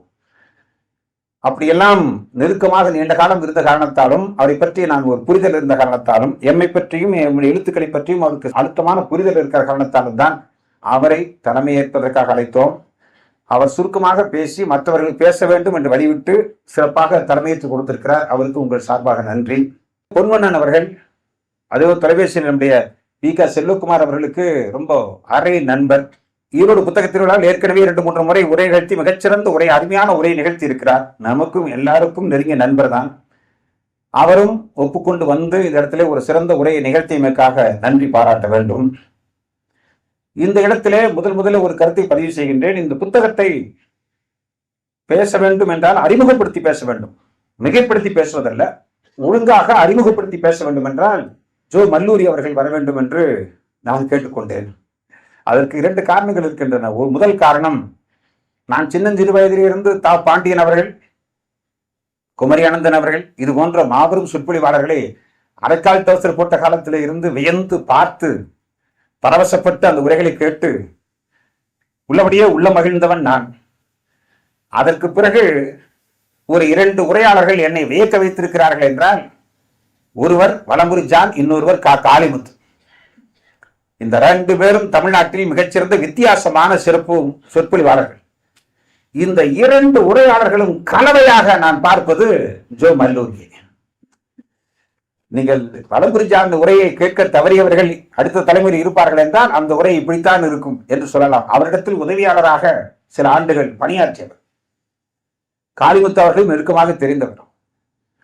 அவர் இந்த புத்தகத்தை, அதிலும் கண் அறுவை சிகிச்சை செய்திருக்கிற நேரத்தில், நான் வேண்டாம், இந்த கண் அறுவை சிகிச்சை செய்யப்பட்டிருக்கிற செய்தி எனக்கு தெரியாது, எப்படி படிப்பீர்கள் என்றெல்லாம் கேட்டபோது, இல்லை நான் கொஞ்சம் கொஞ்சமாக வாசித்து விடுவேன் என்று சொன்னது மட்டுமல்ல, தொலைபேசியிலே இந்த புத்தகத்தின் விஷயத்தை எனக்கு திரும்ப திரும்ப சொல்லிக் கொண்டே இருந்தார். அவருக்கு நான் நன்றி பாராட்டுகிறேன். இந்த நிச்சயமாக பொருத்தமான உரையை அவர் வித்தியாசமாக நிகழ்த்தி இருக்கிறார். அவர் தொலைபேசியிலே இடத்திலே சொன்னது இன்னும் ஆழமான ஏராளமான செய்திகளை சொன்னார். நான் இவர்களுக்கு அத்தனை பேருக்கும் நான் நன்றி பாராட்டுகிற இதே நேரத்தில் மனவை பொன்மாணிக்கு அமர்ந்திருக்கார். அவர் அடிக்கடி நான் கற்பகம் புத்தகாலயத்தில் தான் சந்திப்பேன். அந்த கற்பகம் புத்தகாலயத்தில் தான் முதலில் இவருடைய புத்தகம், இதுக்கு பிறகு 20-25 புத்தகங்கள் வெளிவந்து விட்டன. ஆனால் முதல் புத்தகம், என்னுடைய புத்தகம் தேச விடுதலையும் தியாகச் சுடர்களும் என்ற நூலை வெளியிட்டது கற்பகம் புத்தகாலயம், நல்லதம்பி, கிராம நல்லதம்பி. அவரை நெருங்கிய நண்பர். அடிக்கடி அங்கு போய் விவாதிப்போம், பேசுவோம். அங்கு சந்தித்த போது எனக்கு பழக்கம். மனைவி பொன்மாணிக்கம் அவர்கள் நல்ல அருமையான எழுத்தாளர். அவர் அம்மா என்ற ஒரு அருமையான ஒரு நூலை எழுதி என்னுடைய தாயாரை பற்றியும் ஒரு பதிவை அதிலே வெளியிட்டு ரொம்ப நெருக்கமாக இருந்தவர். அந்த முதல் புத்தகத்தை, இப்போது வந்திருக்கிற புத்தகம் ஒரு பக்கம் இருந்தாலும் அந்த முதல் புத்தகத்தை கற்பக புத்தகாலயம் நல்லதம்பி இடத்துல எடுத்து சொல்லி இதை போட வேண்டும் என்று பரிந்துரை செய்தவர் தான் இப்போ இந்த கூட்டத்துக்கு தலைமையேற்றிருக்கிற ஜீவபாரதி. என்னுடைய முதல் புத்தகம் அந்த அளவுக்கு காரணமாக இருந்தவர். நான் நிறைவு பகுதிக்கு வருகின்றேன். உங்கள் அனைவருக்கும் நான் வந்தவர்கள் நிறைய பேர் அதிகாரிகள் வந்திருக்கின்றீர்கள், காவல்துறை அதிகாரிகள், உயர்மட்ட அதிகாரிகள், IPS அதிகாரிகள் எல்லாம் இங்கு வந்திருப்பதை நான் பார்க்கிறேன். ஏனென்றால் இந்த ஏற்பாட்டாளர்கள் சொல்லி வந்தவர்கள் பல பேர் மிக முக்கியமானவர்களாக இருப்பார்கள். அவர்கள் யார் என்றே எனக்கு தெரியாமல் கூட இருக்கலாம். உள்ளபடியே நெகிழ்ச்சியோடு நான் இப்போ சொல்ல விரும்புகிறேன். நான் இன்னும் வரிசையா சொல்லணும்னா நான் நிறைய பேருக்கு சொல்ல முடியும்.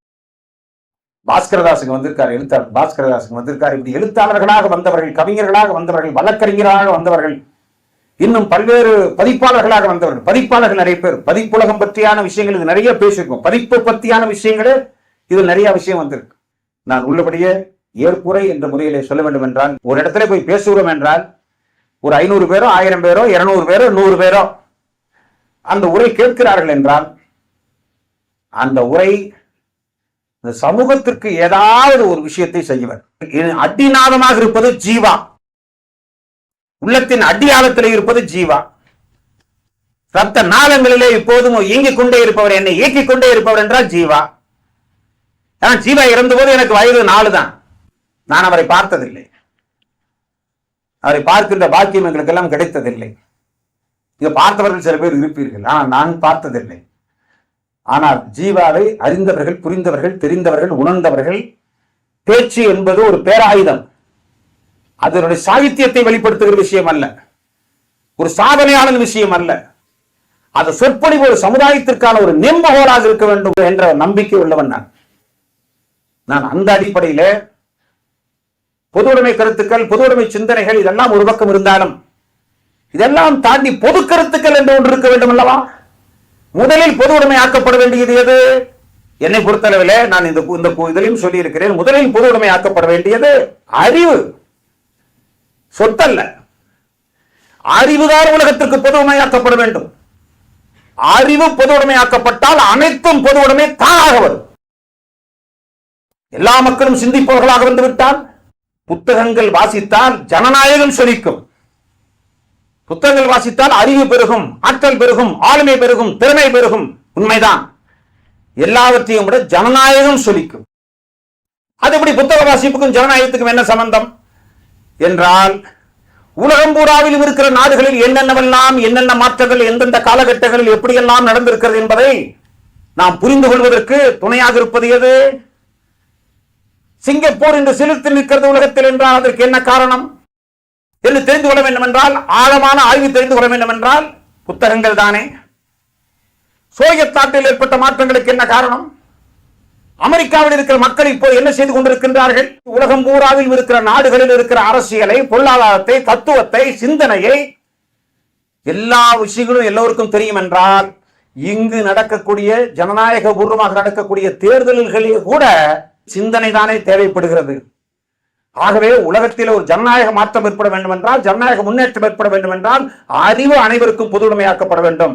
அதற்கு பிறகுதான் சொத்து மற்ற அத்தனையும் பொது உடைமையாக்கப்பட வேண்டும் என்ற கருத்தில் ஆழமாக நம்பிக்கை இருப்பதால், அறிவு செல்வத்தை அள்ளி செல்ல வாரீர் வாரீர் என்றுதான் ஈரோடு புத்தக திருவிழாவுக்கு விளம்பரம் செய்யணும். ஆகவே அத்தகைய முறையிலே நிகழ்த்தக்கூடிய சொற்பொழிவுகள் அனைத்தும் அறிவியலை, அறவியலை அடிப்படையாக வைத்து நிகழ்த்தப்பட்ட சொற்பொழிவுகள். இது உணர்வுபூர்வமாக நிகழ்த்தப்பட்ட சொற்பொழிவுகள், அறிவை வெளிப்படுத்துவதற்காக நடத்தப்பட்ட சொற்பொழிவுகள் அல்ல. மாறாக ஒரு சமூக மாற்றத்திற்காக, சமூக முன்னேற்றத்திற்காக, சமூக மாற்றம், சமூக முன்னேற்றம், இந்த இரண்டையும் அடிப்படையாக வைத்து சுவையாகவும் அதே சமயத்தில் நெஞ்சத்தில் ஆழமாக பதிய வைக்கக்கூடிய அளவிலே அது எடுத்துச் சொல்லப்பட வேண்டும் என்ற அந்த வாய்ப்பை அந்தந்த காலகட்டங்களிலே பயன்படுத்தி இருக்கிறோம் என்பதை தவிர வேறொன்றும் இல்லை. பாலச்சந்திரன் அவர்கள் இவர் முதல்ல சந்திச்சது டெல்லியில, ஃபர்ஸ்ட் சந்திச்சது. இப்ப எல்லாருக்குமே இது நீ தொலைக்காட்சியில பேட்டியில முதல்ல ஈரோடு புத்தக திருவிழாவுக்கு வந்த போது, இவர் யாரு, இவர் என்ன தமிழ் பேச்சாளர்கள், இவர் அசாம்காரரா, இவர் யார், இவர் சீனா சம்பந்தப்பட்டவரா, இவர் அப்படியே உட்கார்ந்து இருந்த போது, அப்ப இன்னும் இளமையா இருந்த போது எப்படி இருந்திருக்கும்? ஒரு 10,000 பேர் உட்கார்ந்து இருக்கிற அந்த அவையில நெடாயமா இவர் தான் பேச போகிறார் என்று சொல்வதற்கு ஒரு துணிச்சல் வேண்டும் அல்லவா? அவர் ஆற்றிய சொற்பொழிவு 1.5 மணி நேரம் ஆற்றிய சொற்பொழிவு எவ்வளவு சிந்தனை மயமான சொற்பொழிவு. அடுத்து 2 சொற்பொழிவுகள் ஆற்றினார். ஒரு சொற்பொழிவுக்கு ஒரு சொற்பொழிவு சம்பந்தமே இருக்காது. அருமையான சொற்பொழிவு ஆற்றினார். எதையும் உள்வாங்கிக் கொள்ளக்கூடிய, இன்னொன்று இருமொழி சொற்கொண்டல், ஆங்கிலத்திலும் தமிழிலும் சமமாக பேசக்கூடிய பொயட்டி, கவித்துவத்தோடு பேசக்கூடிய ஆற்றல் மிக்கவர். இன்னொன்று ஏராளமான விஷயங்களை படித்து உள்வாங்கி அந்த நூல்களை பேசுவதற்கான முறையிலே பொருத்தமானவர் என்ற முறையிலே தான் அவரை அழைத்தோம். ரொம்ப நிகழ்வான ஒரு நிகழ்ச்சி. இன்னும் நிறைய பெண்கள் நிறைய பேர் வந்திருக்காங்க. நிறைய பேர் படித்த பெண்கள், நல்ல முக்கியமான பொறுப்பு இருக்கிற பெண்கள். ஒரு புத்தக வெளியீட்டு நிகழ்ச்சிக்கு இத்தனை பெண்கள் வந்திருப்பது, குடும்பமாக வந்திருப்பது, சில பேர் குழந்தைகளை அழைத்துக் கொண்டு வந்திருப்பது ரொம்ப நெகிழ்ச்சி ஊட்டக்கூடிய நிகழ்ச்சியாக இருக்கிறது. நான் ஒன்று சொல்ல விரும்புகிறேன். நான் இன்னும் நிறைய பேர் சொல்லியிருக்க வேண்டும், அது எனக்கு புரிகிறது. இந்த கூட்டத்தை ஏற்பாடு செய்தவர்கள், இந்த நிகழ்ச்சியை எடுத்து செய்ய வேண்டும் என்பதற்காக நம்முடைய பேரவையினுடைய செயலாளர் நான் அன்பரசு, அவர் மக்கள் சிந்தனை பேரவை தொடங்கியது 25 வருஷம். 25 ஆண்டு காலம் எனக்கு அவர் பழக்கம் 30 ஆண்டுகளுக்கு மேல நண்பர், நெருங்கிய குடும்ப நண்பரும் கூட. ஆனால் மக்கள் சிந்தனை பேரவையில் 25 ஆண்டுகளாக அந்த என்னுடைய அனைத்து முயற்சிகளுக்கும் உடனிருந்து இடைவெளி இல்லாமல் 25 ஆண்டுகளாக எம்மோடு பயணிப்பவர் அன்பரசு. அவர் திரைப்பட இயக்குனர், நல்ல எழுத்தாளர் என்பதெல்லாம் ஒரு பக்கம் இருந்தாலும் ஒரு தொடர்ச்சி, ஒரு வைராக்கியம். எம்மோடு இவ்வளவு தூரம் பயணிப்பது என்பது கொஞ்சம் சிரமம். ஒரு விரல் விட்டு எண்ணத்தக்கவர்கள் தான் அவ்வாறு பயணிக்கிறார்கள். இடையிலே போனவர்கள் கூட விமர்சித்து போகவில்லை, இந்த வேகத்துக்கு ஈடு கொடுக்க முடியாமல் கொஞ்சம் விலகி நின்று பார்க்கிறார்கள், அவ்வளவுதான். ஆனால் அவ்வாறு இல்லாமல் அன்பரசு அவர்கள், அதே போல என் கல்லூரி கால நண்பர் தான் நிறைவாக நன்றி சொல்வதற்காக வருகிற.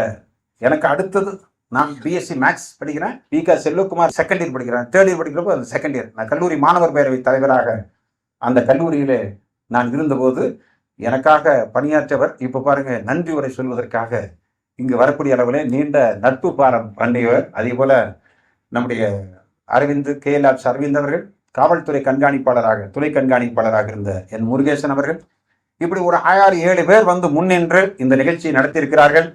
இந்த எளிய முறையிலே நடத்தப்பட்ட நிகழ்ச்சியாக இருந்தாலும் இனிய நிகழ்ச்சியாக இந்த மக்கள் சிந்தனை பேரவை எப்படி இலக்கணத்தோடு நடத்துகிறதோ அவ்வாறான நிகழ்ச்சியாக இந்த நிகழ்ச்சி அமைந்திருக்கிறது என்பதை சொல்லி அந்த நிகழ்ச்சி ஏற்பாட்டாளர் அனைவருக்கும் நான் நன்றி பாராட்டுகிறேன். இந்த விர்ச்சுவல் அகாடமியினுடைய இணை இயக்குநர்கள் மற்றவங்க எல்லாருமே இந்த அரங்கத்தை நமக்கு தர்றது மட்டுமல்ல, இது ஏதோ அவர்கள் நிகழ்வு நடப்பது போல மிகச்சிறந்த முறையிலே அவர்கள் எடுத்துக்கட்டி இந்த வேலையை செய்தார்கள். அவர்களுக்கும் நான் இந்த ஏற்புரையிலே அவர்களுக்கு நன்றியை நான் பாராட்ட வேண்டும். நியூ செஞ்சுரி புத்தக நிறுவனம் அந்த புத்தகத்தை கொண்டு வந்து வைத்திருப்பது மட்டுமல்ல, ஒரு பெரிய டீமையை அனுப்பி ஒரு புத்தக இயக்கமாக இந்த நிகழ்ச்சியை அவர்கள் ஏற்பாடு செய்திருக்கிறார்கள். அனைவருக்கும் நன்றி. குறிப்பாக அந்தந்த குடும்பங்களில் இருந்து வெகு தொலைவிலே இருந்து நீங்கள் வந்திருக்கின்ற உங்கள் அனைவருக்கும் நான் நிறைவான நன்றியை தெரிவித்து, மேடையில் இருக்கிற அனைத்து சான்றோர் பெருமக்களுக்கும் மீண்டும் ஒரு முறை நன்றியை நான் காணிக்கையாக்கி, இந்த ஊடக நண்பர்கள் அத்தனை பேரும் உலகெங்கும் இதை பரப்புவதற்காக 2-3 நாட்களுக்கு முன்பு வெளிநாடுகளில் இருக்கிற நண்பர்கள் இந்த நிகழ்ச்சியை நாங்களும் பங்கேற்க வேண்டும் என்றார், அதற்கான தொழில்நுட்ப ஏற்பாடுகளை செய்யுங்கள் என்று கோரிக்கை வைத்தவர்கள் இதை உலகெங்கும் இருக்கிற நண்பர்கள் பார்க்குமாறு ஏற்பாடு செய்திருக்கிறார்கள். ஏற்பாட்டாளர்கள் அதையும் சேர்ந்து ஏற்பாடு செய்து உலகம் பூராவில் இருக்கிற பல்வேறு ஆர்வலர்கள் கேட்கத்தக்க முறையிலே தொழில்நுட்ப ஏற்பாட்டை செய்தார்கள். அனைவருக்கும் நான் நன்றி. விடுபட்டு போயிருந்தால் அவர்களுக்கும் நான் நன்றி என்று சொல்லி உங்களிடமிருந்து விடைபெறுகின்றேன். உங்கள் அனைவருக்கும் மீண்டும் ஒருமுறை நன்றியை காணிக்க ஆக்குகிறேன். நன்றி.